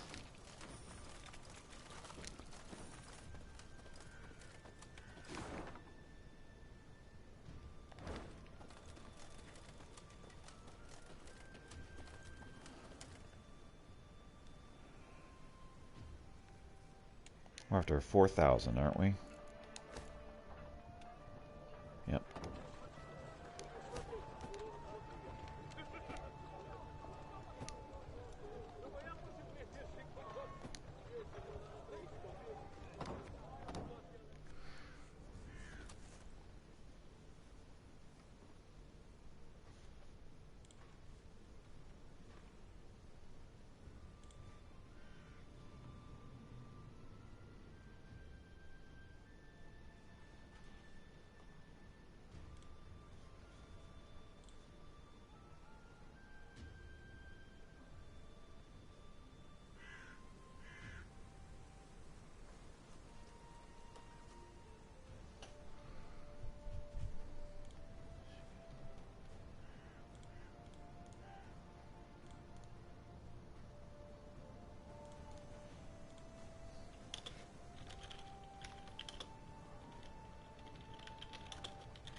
A robust rain hither comes.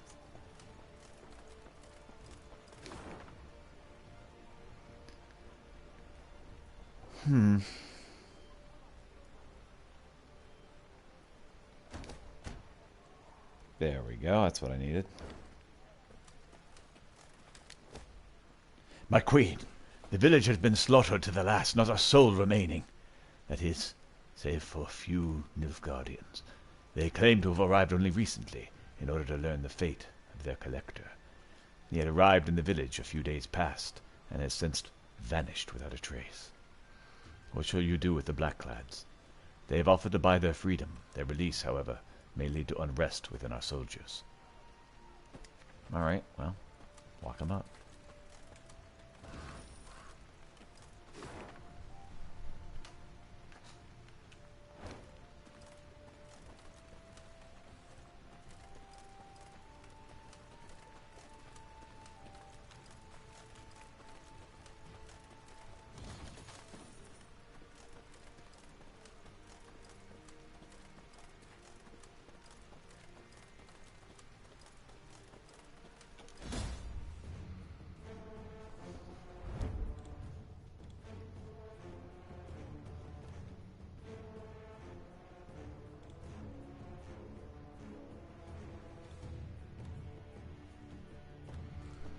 Okay, Meave's unit was situated near a deep cave known by locals as Hare Caverns.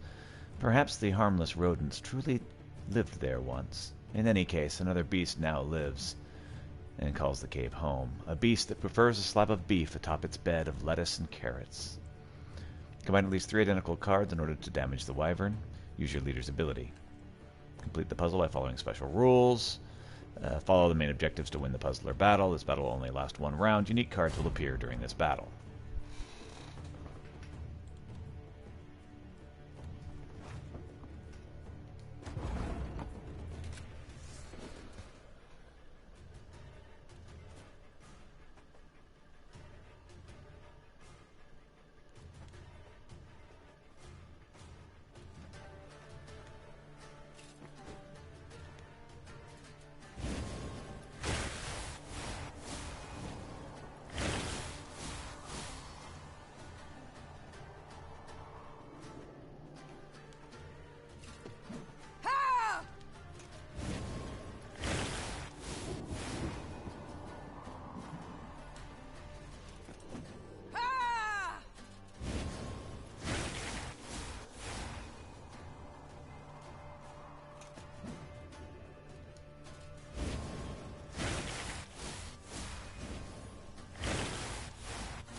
Alright, and victory.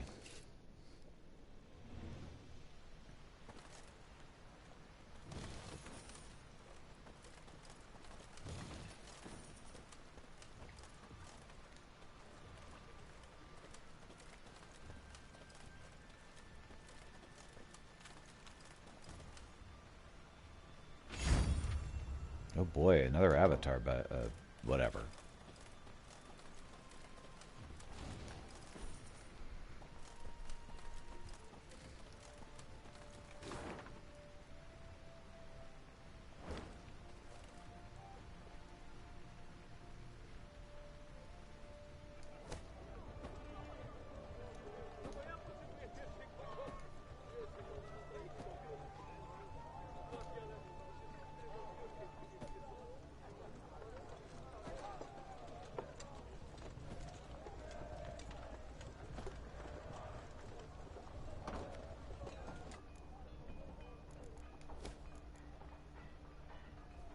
Ah, just under the right amount of gold.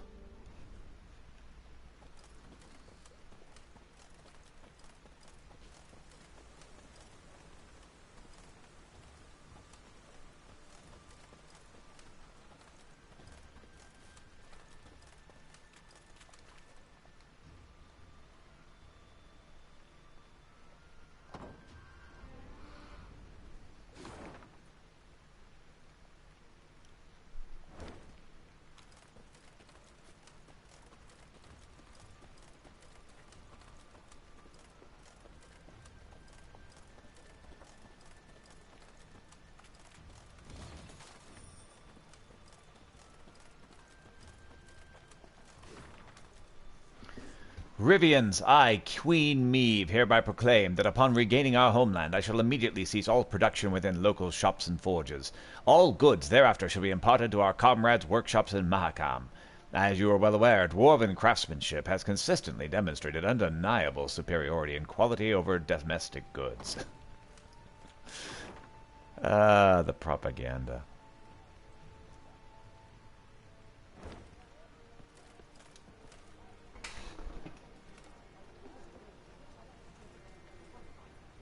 Meve arrived at the walls of Gradobor, famed for fine rugs and woven tapestries. The city's artisans had been at work, no doubt pressed by the Nilfgaardians, for atop the tallest spire, that of the town hall, flapped a lustrous ebony flag, a sun of golden threads at its center. So vast was the banner, Gascon whistled in admiration. Gotta admit, the Blackclads certainly have panache. And a vast and powerful army, I'd remind you. Reynard interjected. Arbalists line the walls. That stench in the air, hot tar. Victory's not likely to come cheap, I fear. No cost is too high, said Meve, a hardness in her voice. Reynard, Gascon, ready our men to attack. The Lyrians needed no more encouragement. Since arriving, they had reveled in anticipation of taking the city, then ripping the banner from its spire.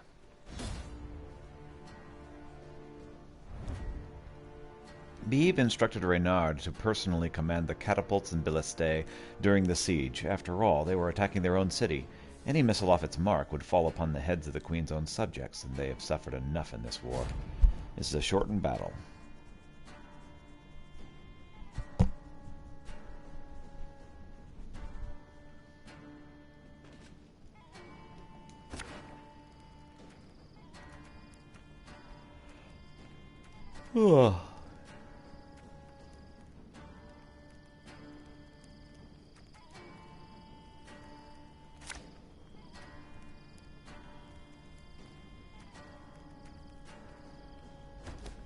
It will be difficult, Your Grace. The walls are strong.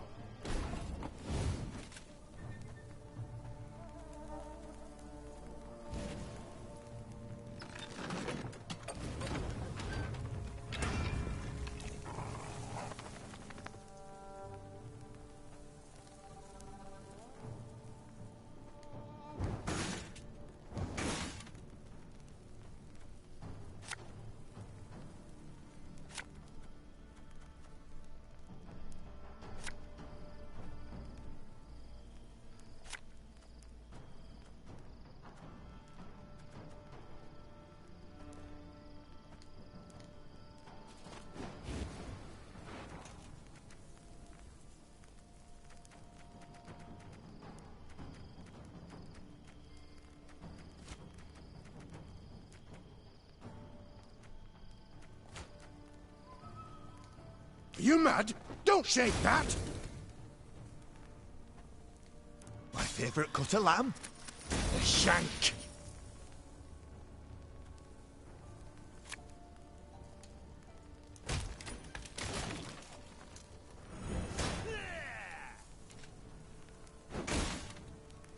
Your life is mine now.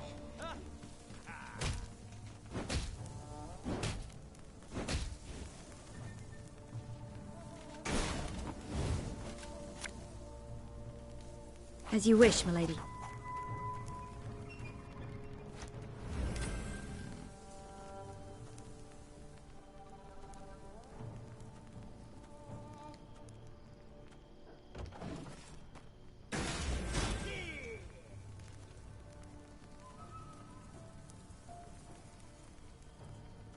In retreat!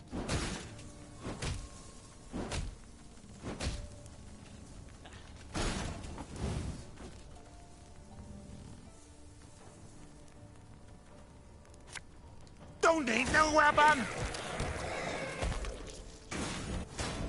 The gate! Someone's opening the gate! Forward, march!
Now, attack!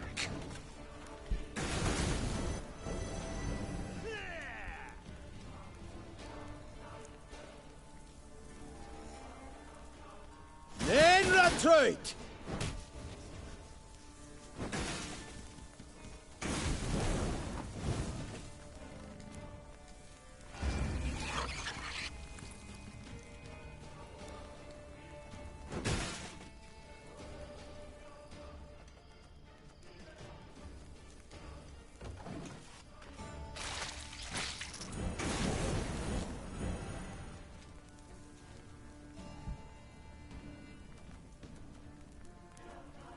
Gloire en Kazer!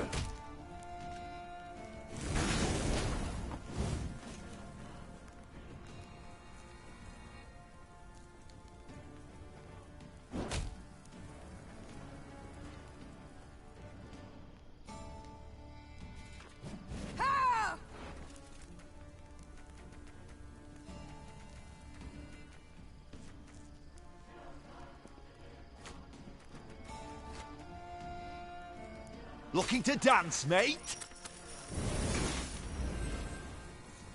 What you looking at?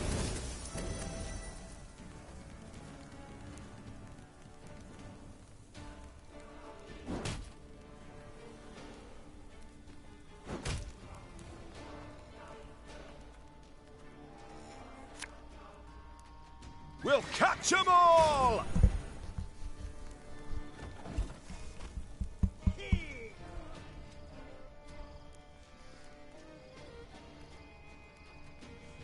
Wise choice.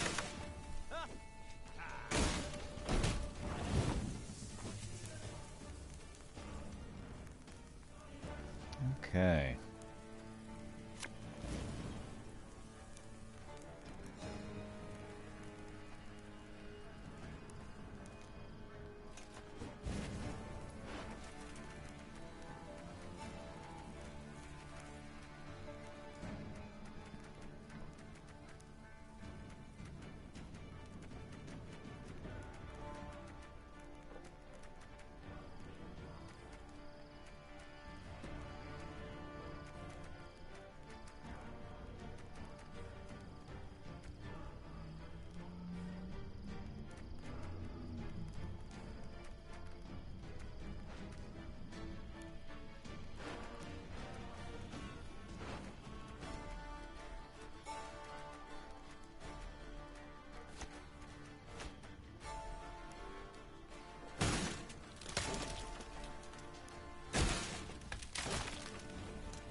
Discipline. That is what you folk lack.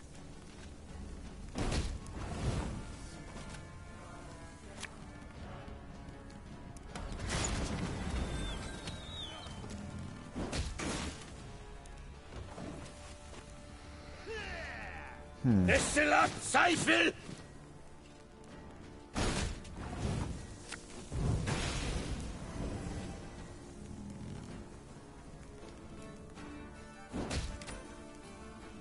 Yeah, let's see. You got 50?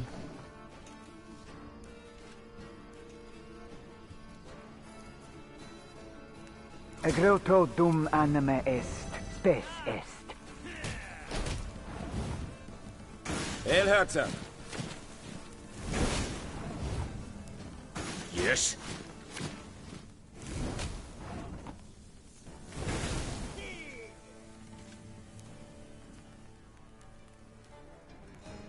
Estelat Seifel!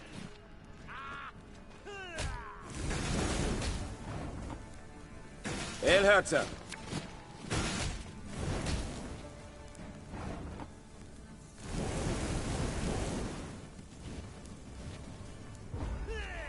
And that is that. Victory, Your Grace! The city is ours!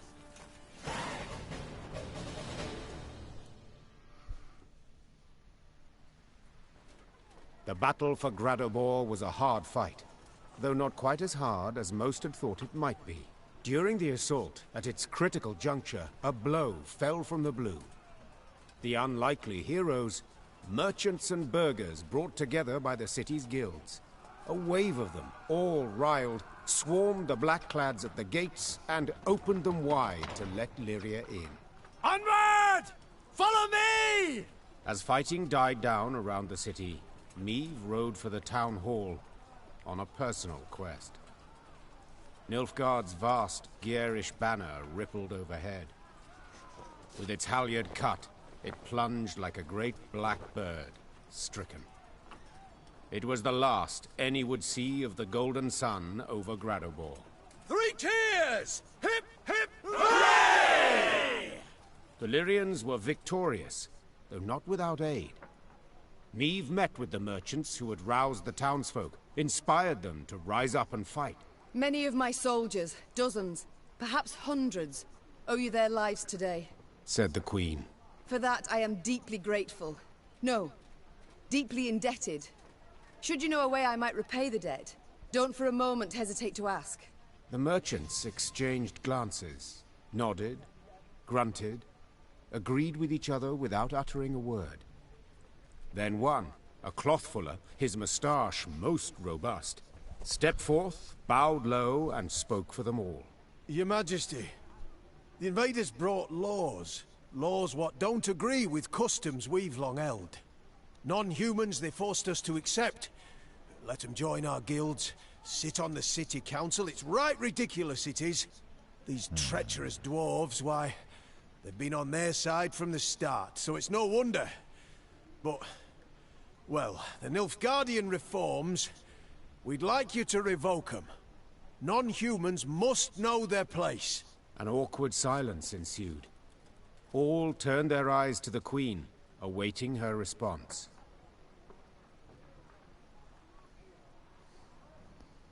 I agree. Non-humans must know their place, began the Queen. So listen closely, all. Whether elf, dwarf, gnome, or human, it matters not. My subjects are equal. Your Grace, you said it thysen. Were it not for us... My troops would have died, true. Yet among the dead, there'd have been dwarves of Mahakam, I've no doubt. Dwarves who agreed to fight by my side, when none believed I could prevail. The tradesman huffed, the tradesman puffed. Meve silenced them with a firm swipe of her hand. She left Gradobor that very day, furious at the city's merchants for their bigotry, and irked at an unpleasant truth, that even the vile Nilfgaardians occasionally got something right. There will be consequences for that decision, I am sure of that.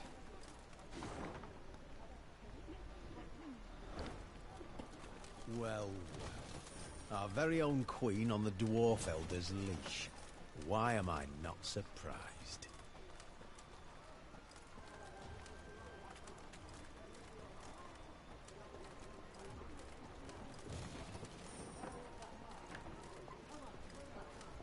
Ha! Ha! Ha!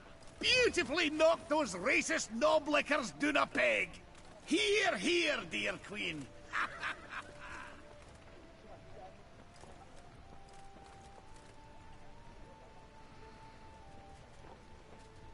Okay, I believe that takes care of everything. Army Camp Tycoon. Alright, so from here, now it's just going to be a matter of getting all of the troops that I need.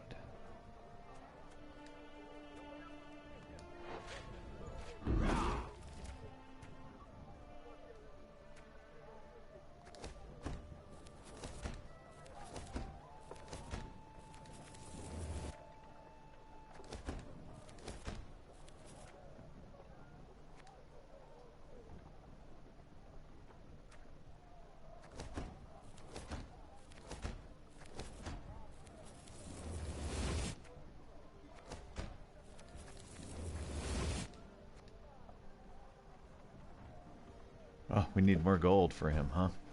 Wow, alchemists use a lot of gold.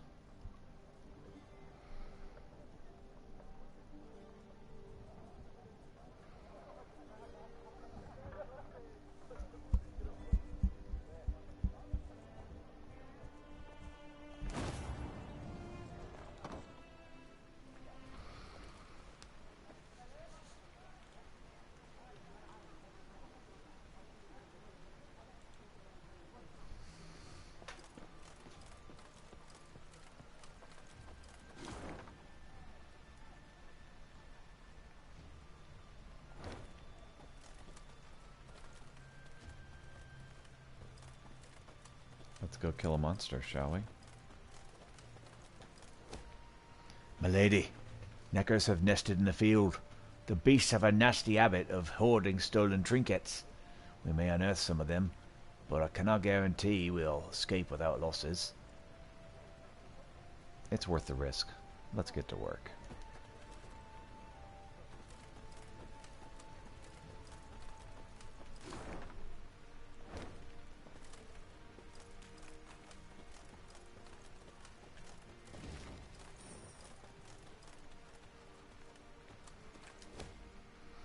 Milady, couriers have arrived from Mahakam, the Zigrin's bank to be more precise. They have arrived with several sacks heavy with coin, your earnings from the investments you made with them. Have them distribute the coin amongst our soldiers.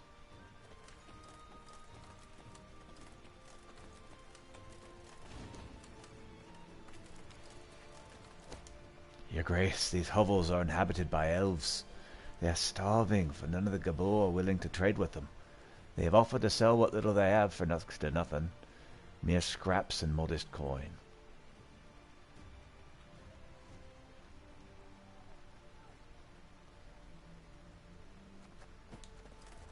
We'll come back later.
Something up north that I missed.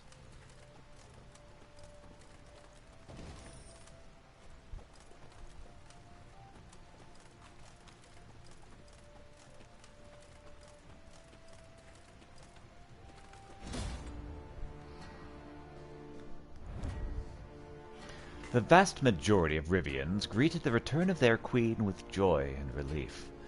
But not all. Some had quickly adapted to the new order. They stood ready to defend it, fighting side by side with the invaders, prepared to kill their fellow countrymen. Standard battle it is.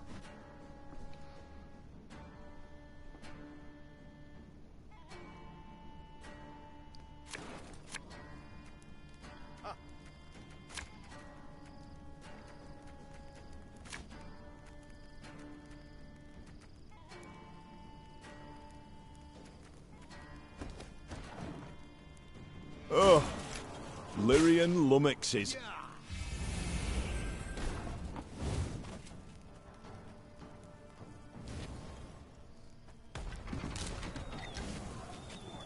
My disgrace ends here! Time I wiped it away!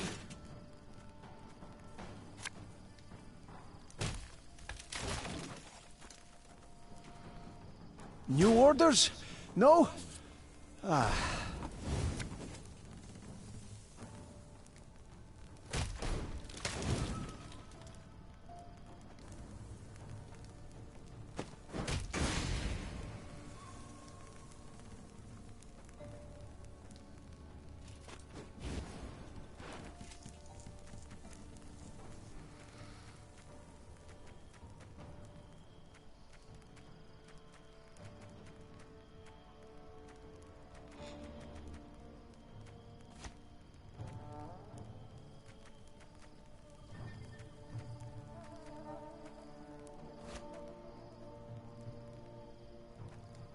Watch your heads! I'll relieve you of that pouch.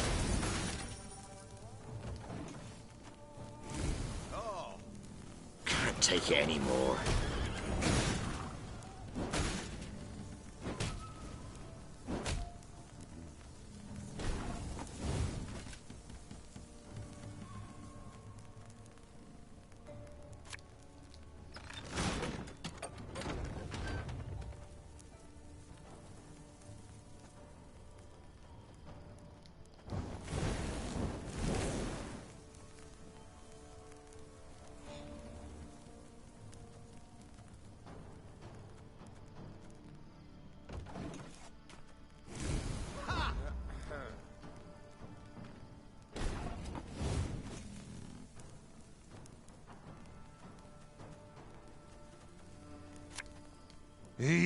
War, you dirty tart.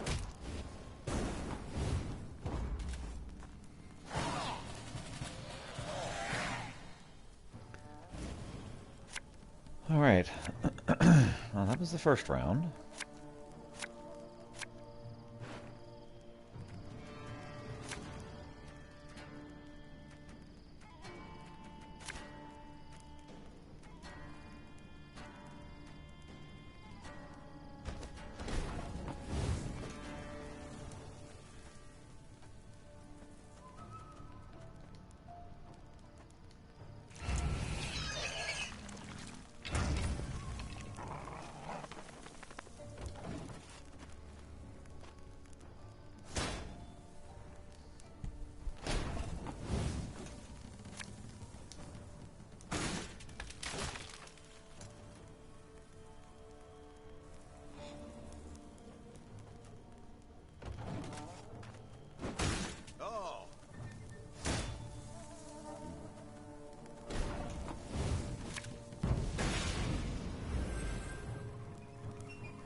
Erigloire.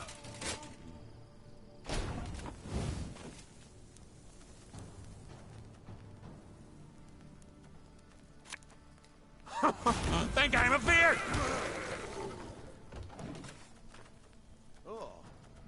Gloire en Kazer! Back to the dust whence you came!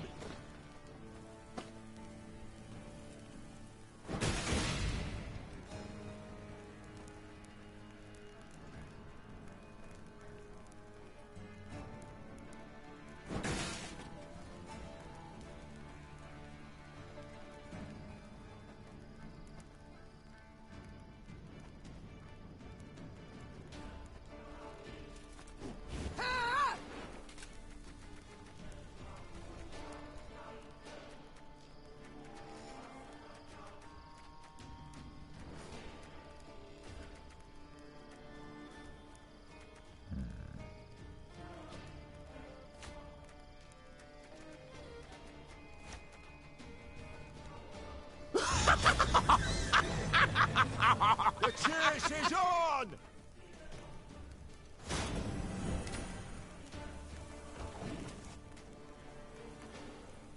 Army's a waste of time for one like me.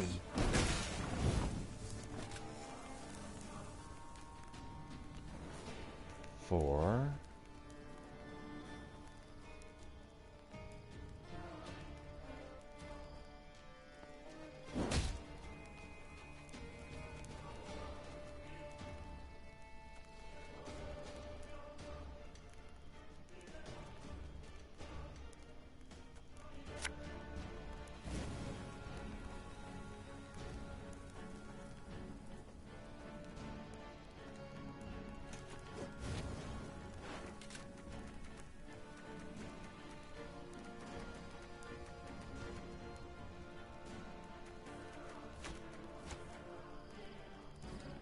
What do you want of me?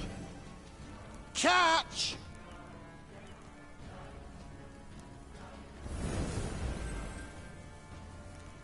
Oh, Lady Margarita told us of this.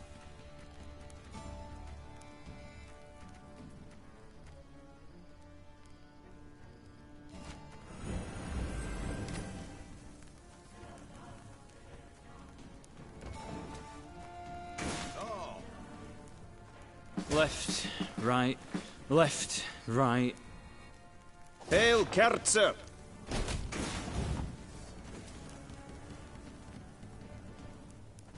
Six.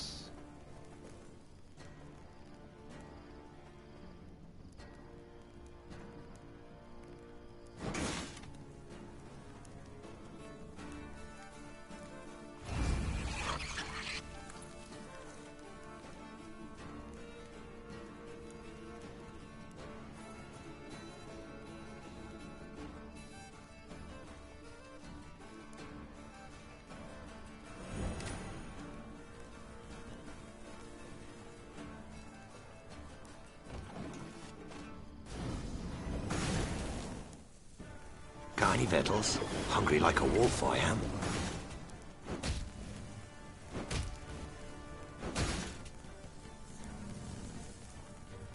Burak!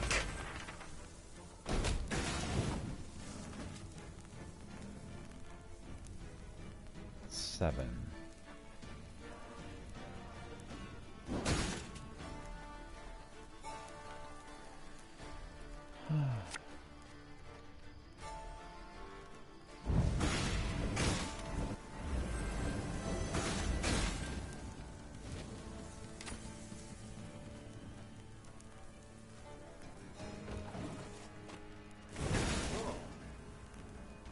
You can try to win them all, but you won't.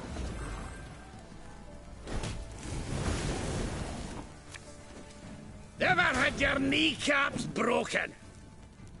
Let's see, we got 1, 2, 3, 4, 5, 6, 7, 8, 9, 10. So let's assume 9.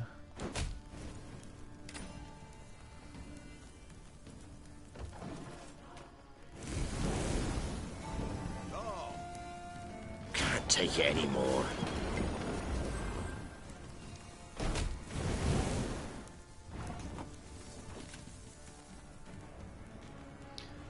Four, 5, 6, 7, 8, 9, 10, 11. So I'm going to assume 10 is good.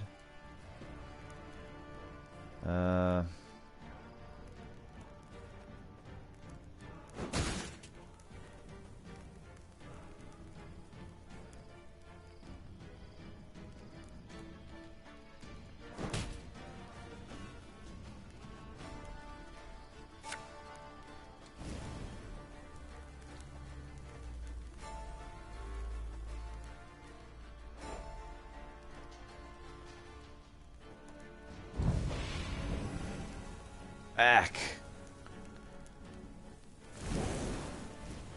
Nice.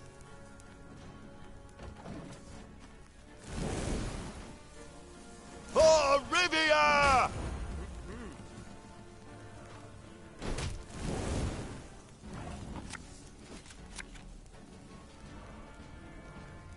Three, 4, 6, 7, 8, 9, 10. Let's assume 9 damage.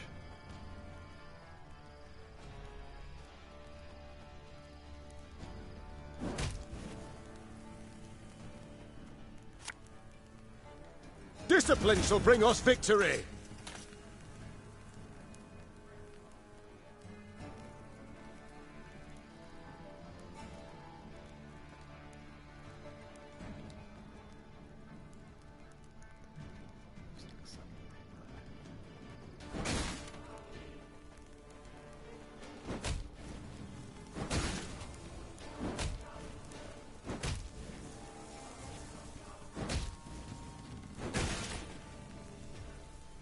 And that's that.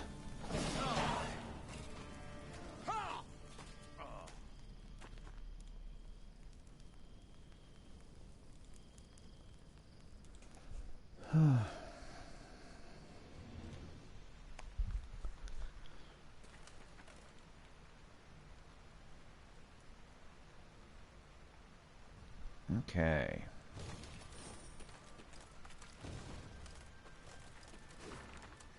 Attention elves, dwarves, halfling, and other vile non-humans. I, Queen Meve, hereby proclaim that upon regaining my throne, you shall be punished for aiding the enemy in wartime. Your affiliation or lack thereof with the so-called squirrels is unimportant, for treacherous blood nevertheless flows through your veins, and I must be split. No, it must be split.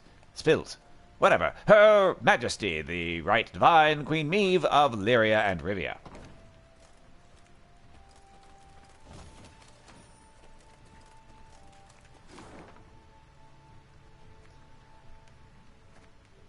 There's some more loot hidden.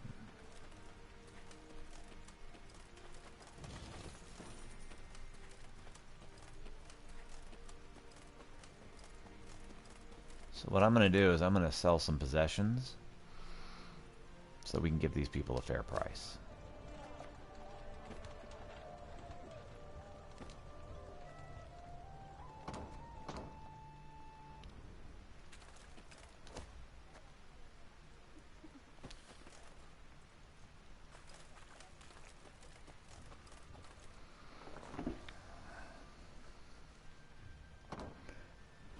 Hitting the wrong frickin' button. Oh, we need to improve our mood. So let's visit the shrine up here. Really am tempted to call it an outhouse. The loo would make people much happier.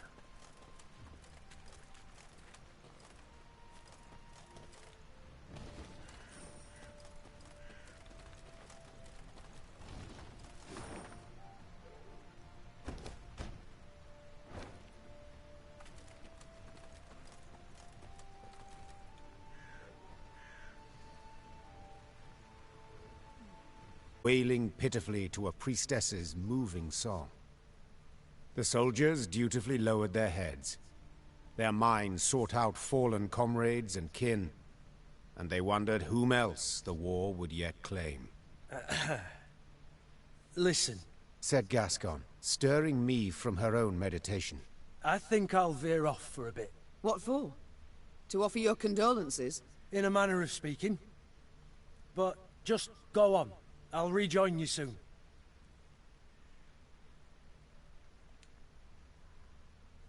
Meve nodded in agreement, then made as if to ride on. Yet Gascon had hardly entered the cemetery when the Queen turned and followed.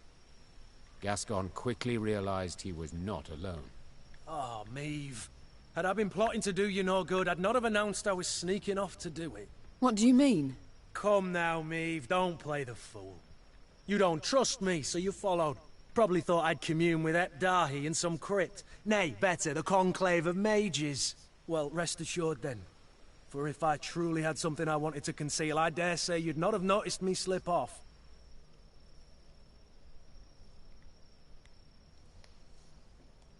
Are you truly surprised I'm suspicious of you?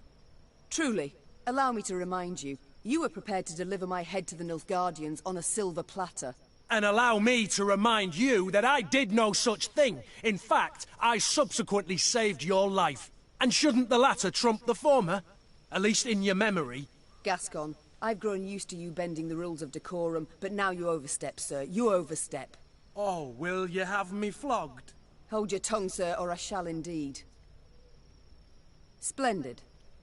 Now tell me why you've come here.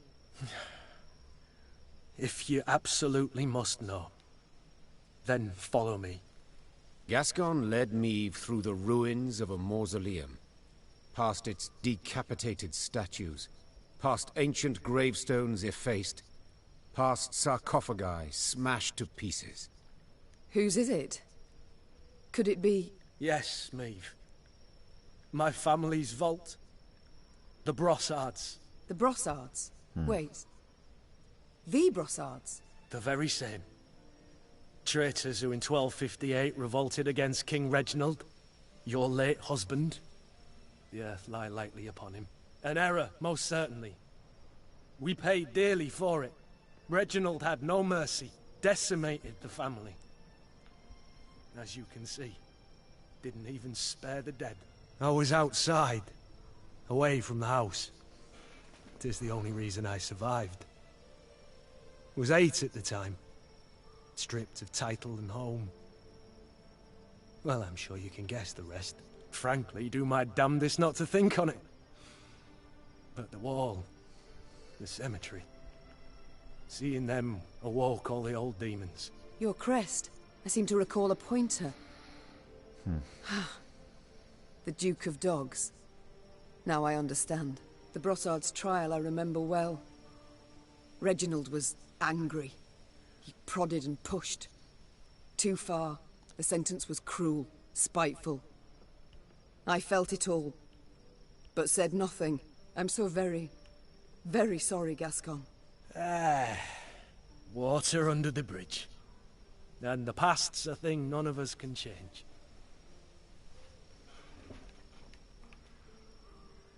Oh man, I really could have used that money right now. Ah, crap. Listen, they await me, I'm sure. I've got to get back. But if you... No. I'll come with. Not for me here anymore, as I see it. Gascon remained silent the rest of the day. When the force halted for the night, he sat secluded in his tent. Come the morn, he donned his typical smirk and witty charm, but it all rang hollow. For the day's sights would long haunt his dreams, waking thoughts. The cemetery, and his family's final resting place, shattered, defiled, in ruins. Good mother, grant him eternal peace. From Reginald the Courageous to Father Danilo, caretaker of Gerdewood Cemetery. Pardon my gnomish, but if you don't give a flying rat's ass about a peace for the dead, you'll do as you've been told. Dig up the brassards, chop them to bits, and burn them in ash. And be sure to turn them statues and gravestones to rubble. If you ever refuse me again, I'll make sure you share the same fate as those traitors.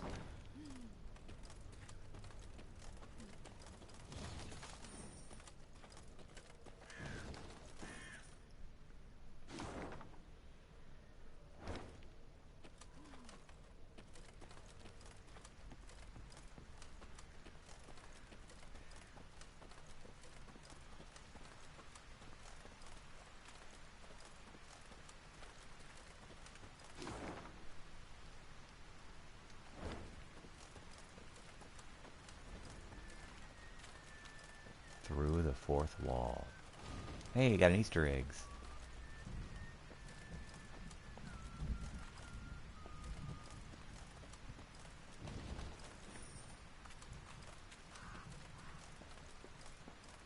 Oh boy. I think this is going to be a nasty battle. Well, let's go.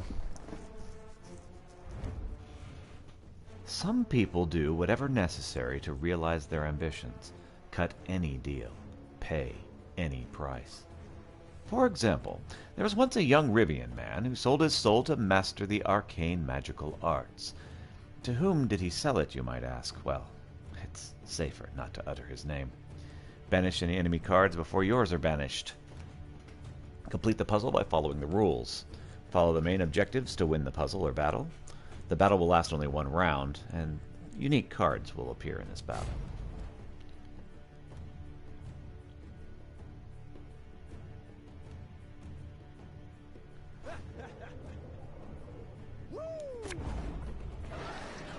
There's enemy cards before yours are banished.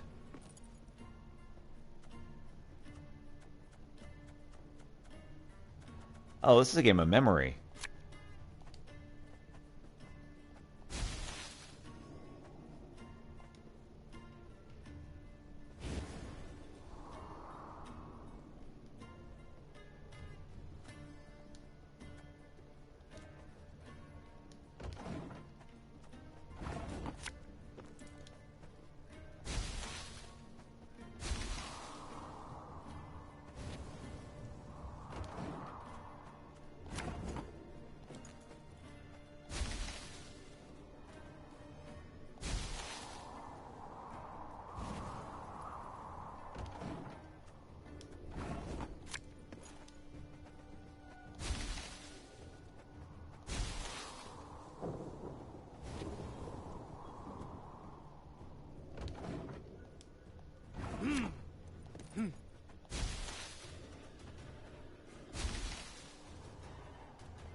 this again, I fear.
I'm not good at memory.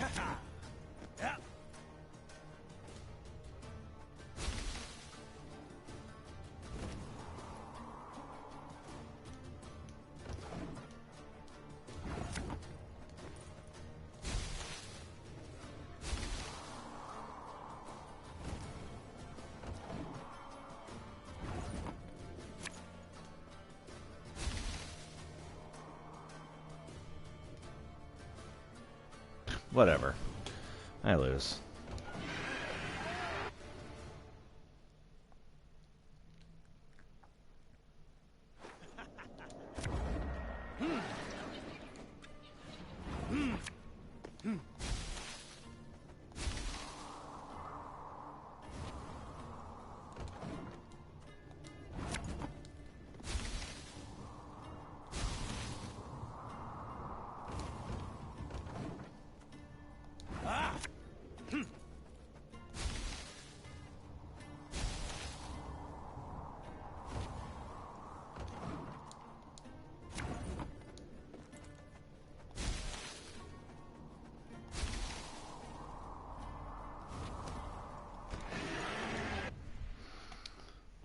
Alright.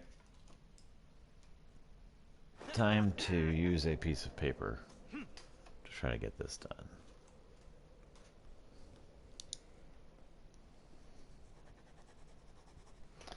Alright.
Excellent.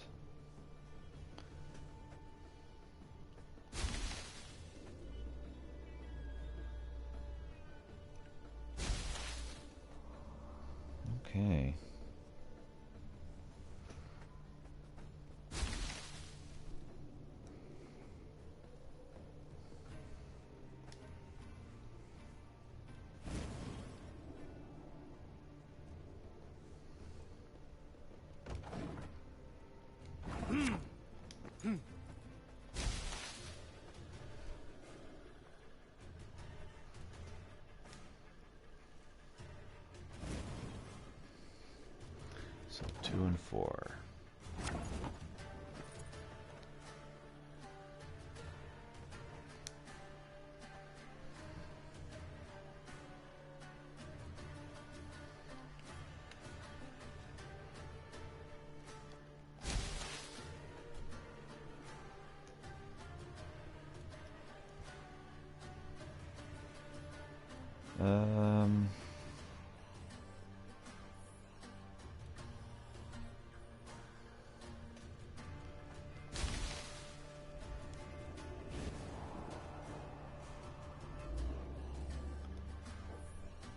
So 2 and 4.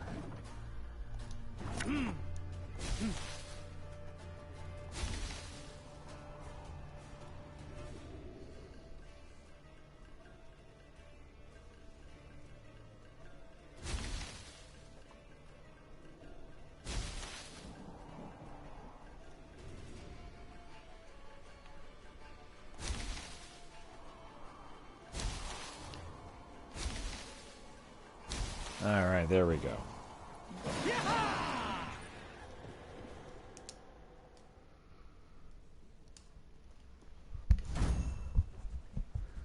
Black Blood. This card's been added to your army and can be found in the command tent. Oh, Black Blood, okay.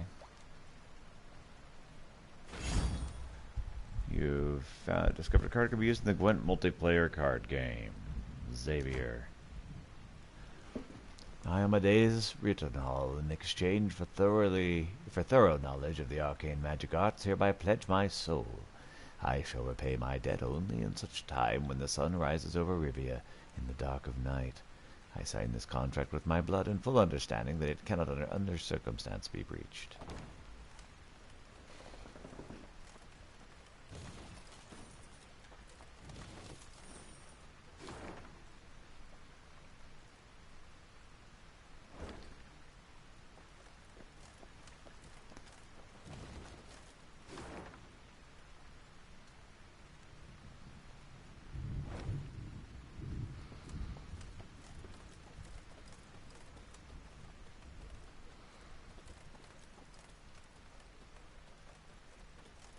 Alright. Black Blood. Let's take a look at it.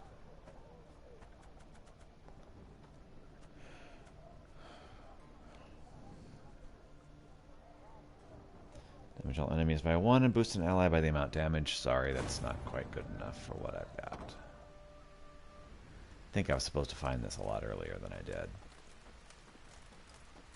Ah, c'est la vie.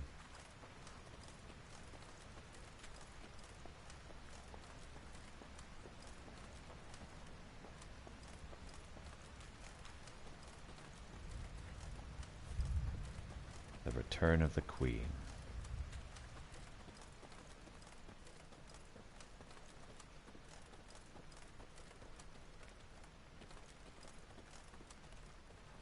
It's game saving time.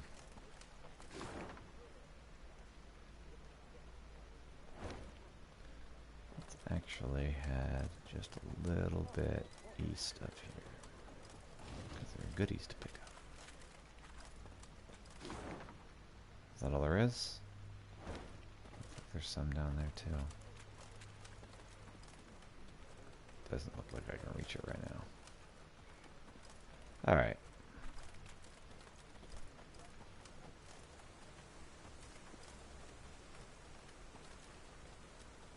Okay. Let's take the path they want me to take. Looks like there's a battle.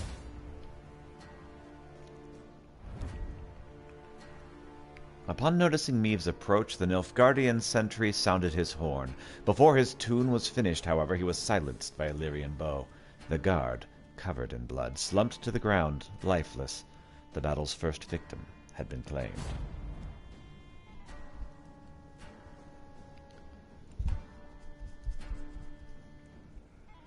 Standard battle. Ugh.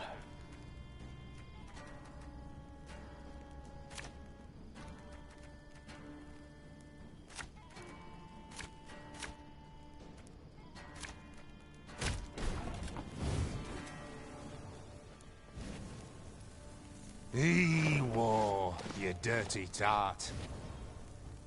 Lyria!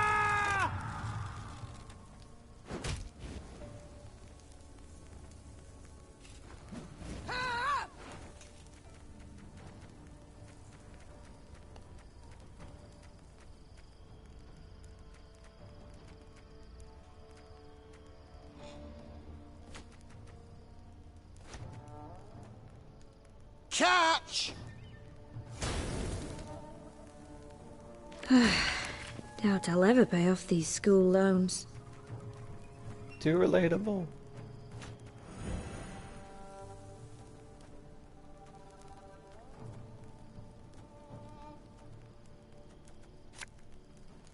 My disgrace ends here! Time I wiped it away! A highly curious case.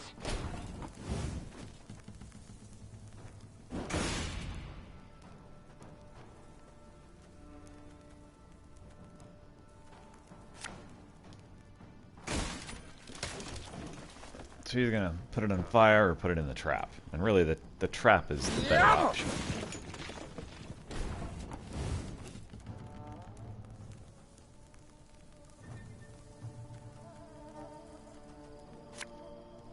Scoia'tael! Attack! Egreto dum anima est, spes est. Bestest?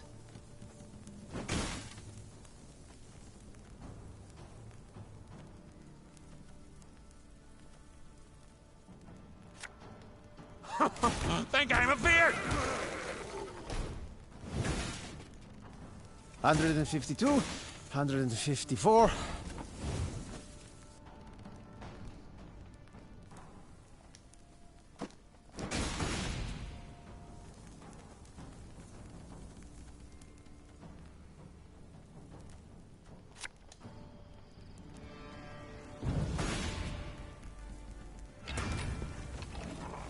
You should stop now while you're ahead.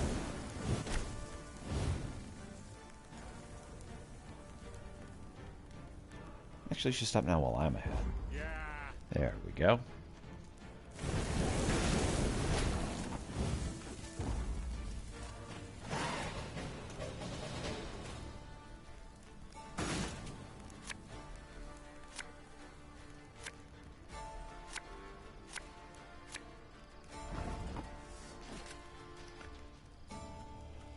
Huh.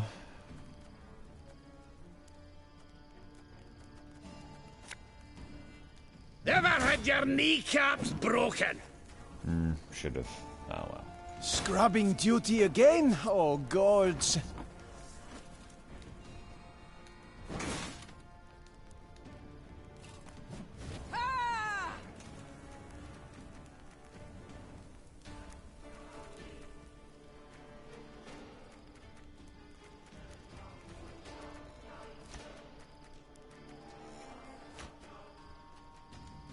You must sweat like a swine in that jacket. Tell me you jest. Elven blarney.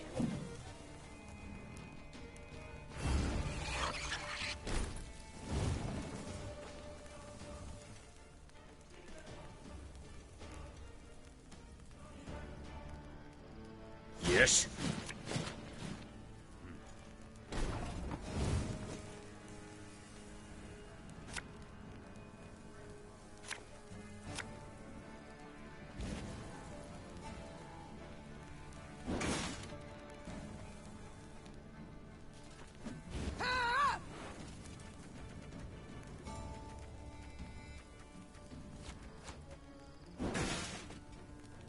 Give me a target. Arbalist at your command.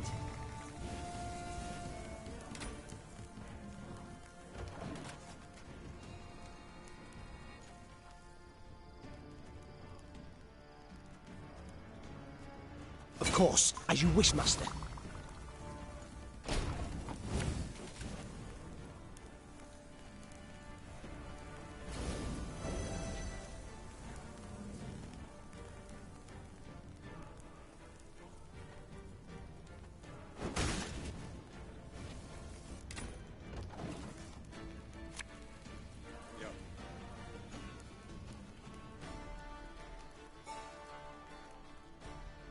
you're gonna run out of cards, man.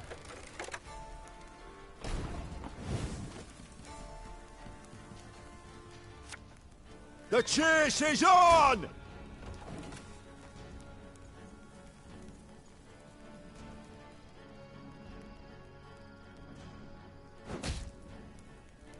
Life is mine now.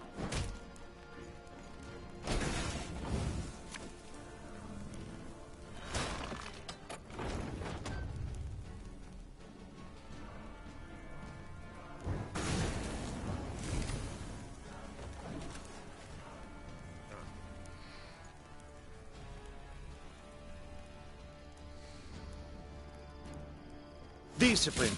That is what you folk lack.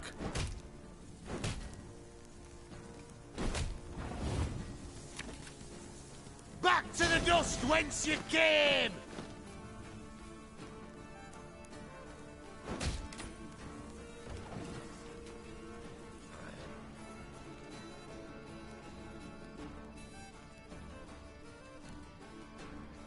Erigla.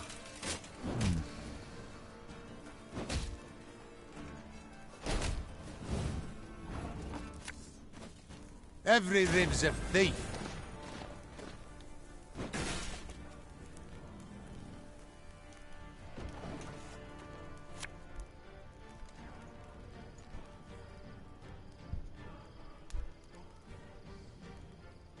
Wise choice.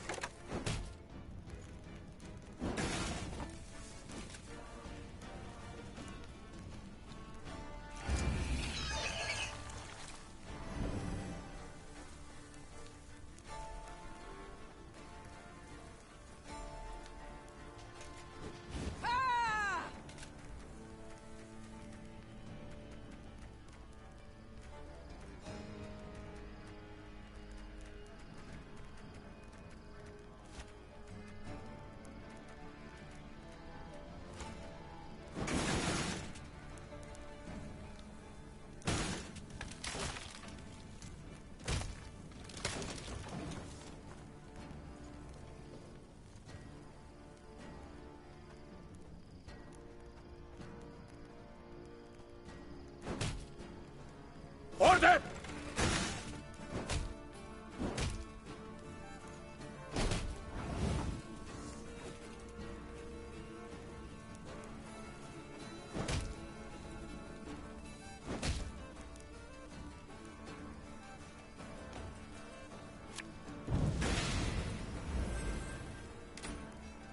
And that's that.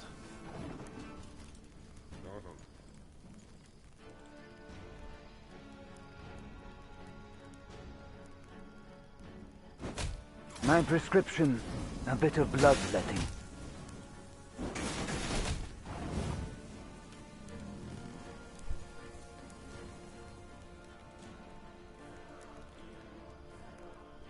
New orders? No? Ah.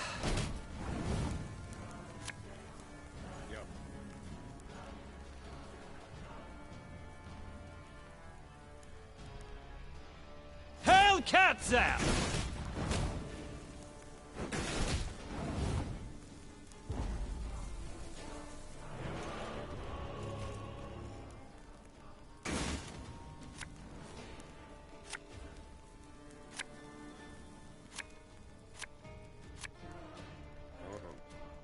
Must be an important lesson in this. But what?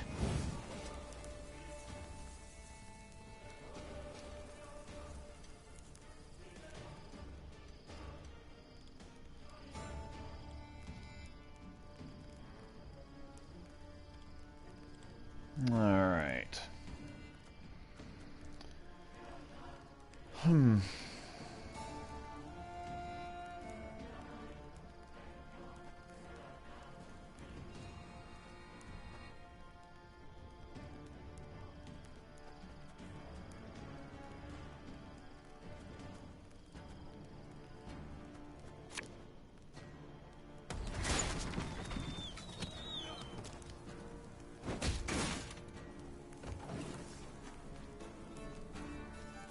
Life is mine now.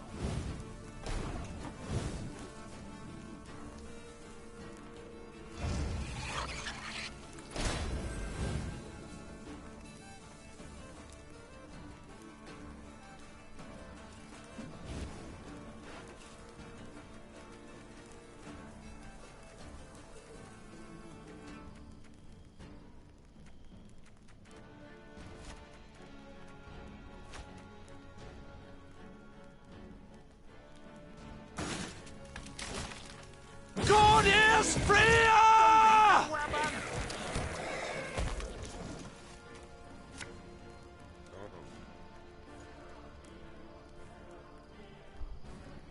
What do you got? Gloire en Kazer!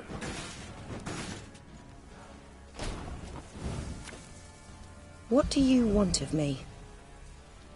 For Lydia!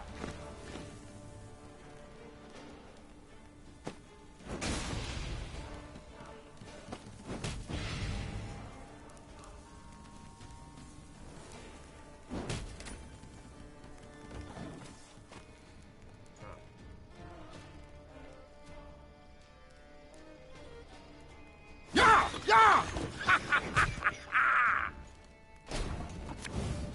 What you looking at?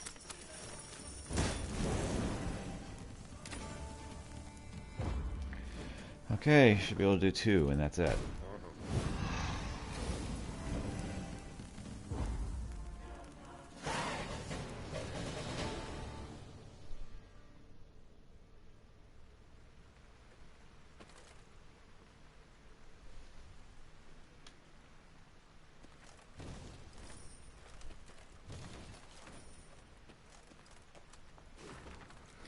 To your most honourful Nilfgaardian sirs, I here do inform you that my neighbour Raslav, a cheat and liar, has hid many a riches from your most grand collectors.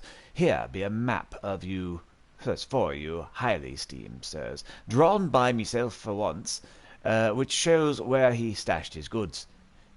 Don't spare Raslav a single lash, he deserves the harshest punishment. Goes without saying I'm writing this designation for the noblest of reasons. Still, I'd not refuse a reward for turning the bugger in.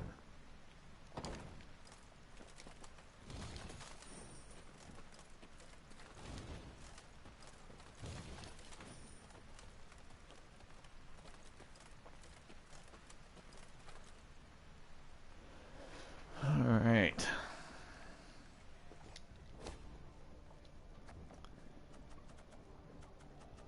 We will continue to fill up our command tent as much as we are able.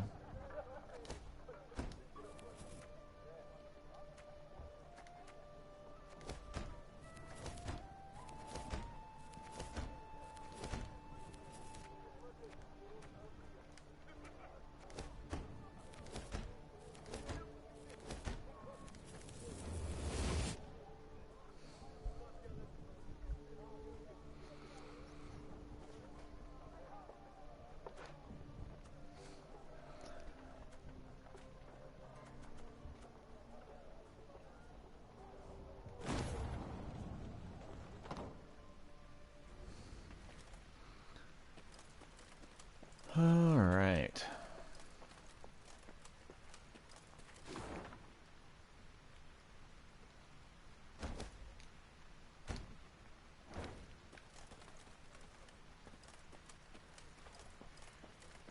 Let's get the goods from up here first.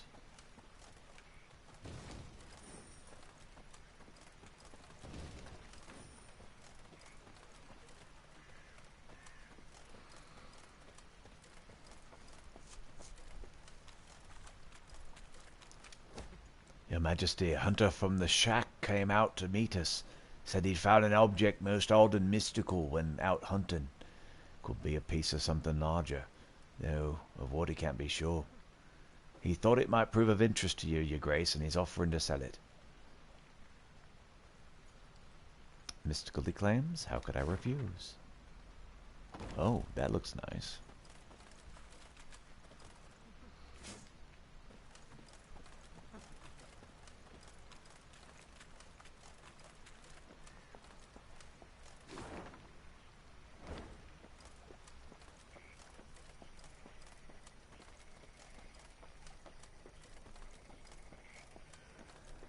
Devil's Tower.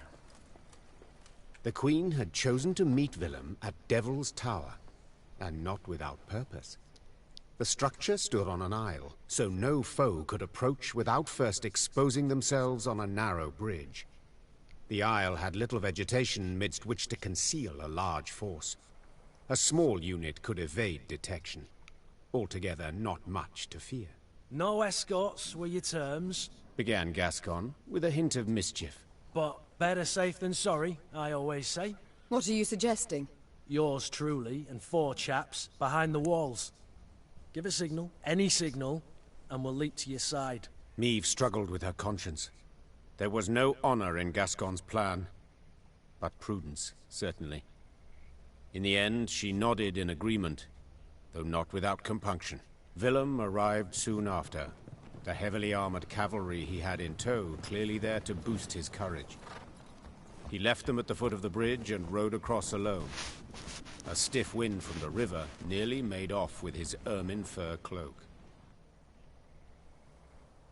Willem and the mother who'd borne him stood face to face.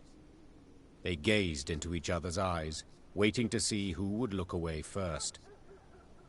When neither did, Meve broke the silence. Time flies, and I've a kingdom to liberate. No need to drag this out. What's this about? Tell me. I thought my messenger already did. Oh, he did. And how? Willem I wishes to arrange a truce. Only, Willem I is in no position to parley on an equal footing.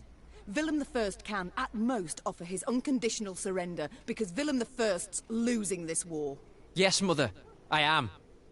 And I see that by losing I've at last made you content.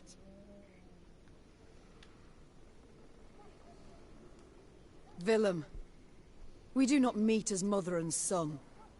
We meet only as leaders of 2 armies at war. Can you separate the two? Truly? I must. If only not to lose my mind. I see. Then let us parley. I'm losing, you say. And you're right. But I haven't lost yet. And have no intention to surrender.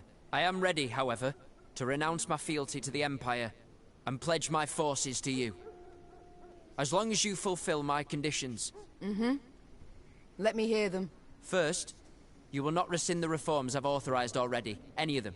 Second, you will guarantee both my safety and that of my advisors. Third, I shall remain your heir, and next in line for the throne.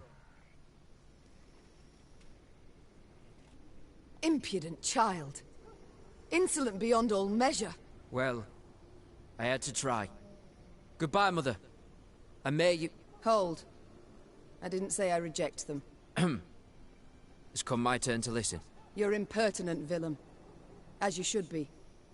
Any future king must be certain of himself and his judgments. Rely on none but himself. Thank you. I never suspected... I'm not done. Time now you heard my conditions. You shall remove crown and royal cloak. You shall labor from dawn till dusk. And you shall fight at the fore in every battle. Is that clear? Yes.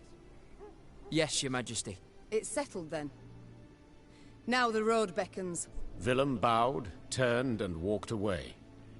Meve followed, still angry, though she could not stifle a smile.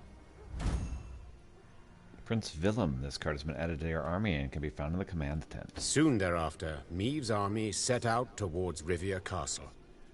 It would not be long now before the decisive battle.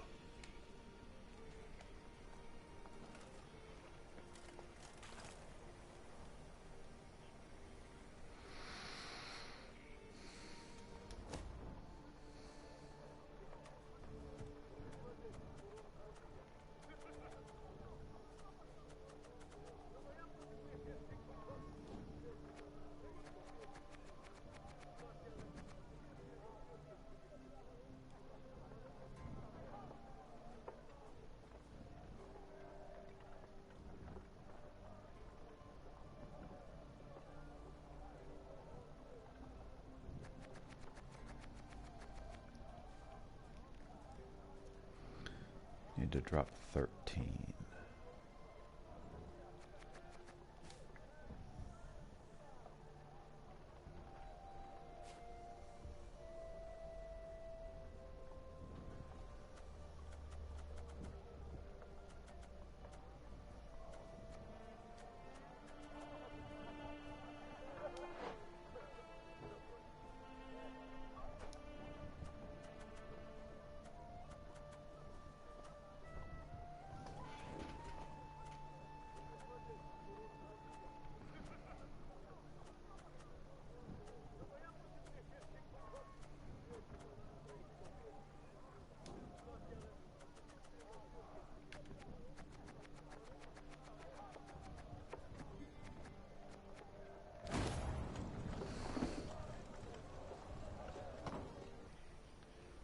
need to meet with him in the tent.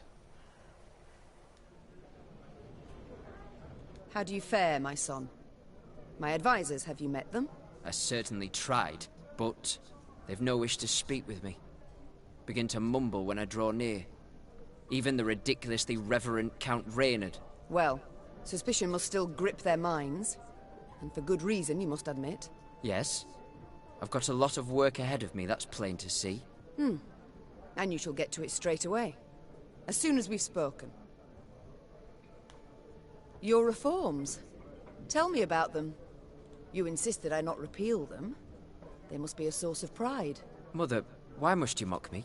If you wish, I shall tell you of my decrees, gladly so. Yet not to hear you scoff them and ridicule me.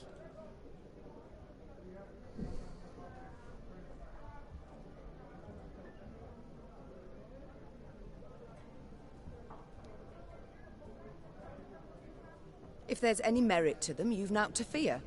Now tell me. I began by clarifying key aspects of the rights of spoil and staple. Meve listened intently and with rising interest.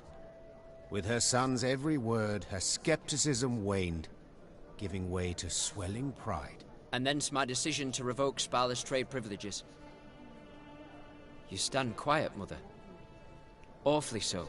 There are few things I enjoy less than admitting I was wrong. We'll go over it all again, Willem, in detail, when peace comes, at a meeting of the Council of Peers. General at Dahi, you must tell me more about him. I think it wise to know one's foes. Actually, Mother, he reminds me of you, in many ways. Truly? You're serious? Mm-hmm. He's proud, confident, and positively loathes compromise. I'll take that as a compliment. But do we differ in any way? I mean, besides the beard. Contempt. He behaves as though he sees in us a different, lower race. The way some elves do. All the north he treats as a wilderness to be tamed, to be broken. I saw this in Edirne. I know what you speak of. But I won't allow him to do anything of the sort. Mother, I know Nilfgaard has not defeated you in battle. I know you've gone from one victory to the next, but I beg you, don't underestimate him. He's prepared to do anything, literally, to win. I wanted to thank you. But whatever for? For your courage in believing we could reconcile. For extending a hand and helping all this fall into place. I wouldn't have done so. Ever. I would have fought it to the bitter end. Mother, I understand. If we hadn't, well, what might have happened? I don't even want to think about it. Then don't, please. Let's just leave this all behind us. It's the past. We shall speak later, my son.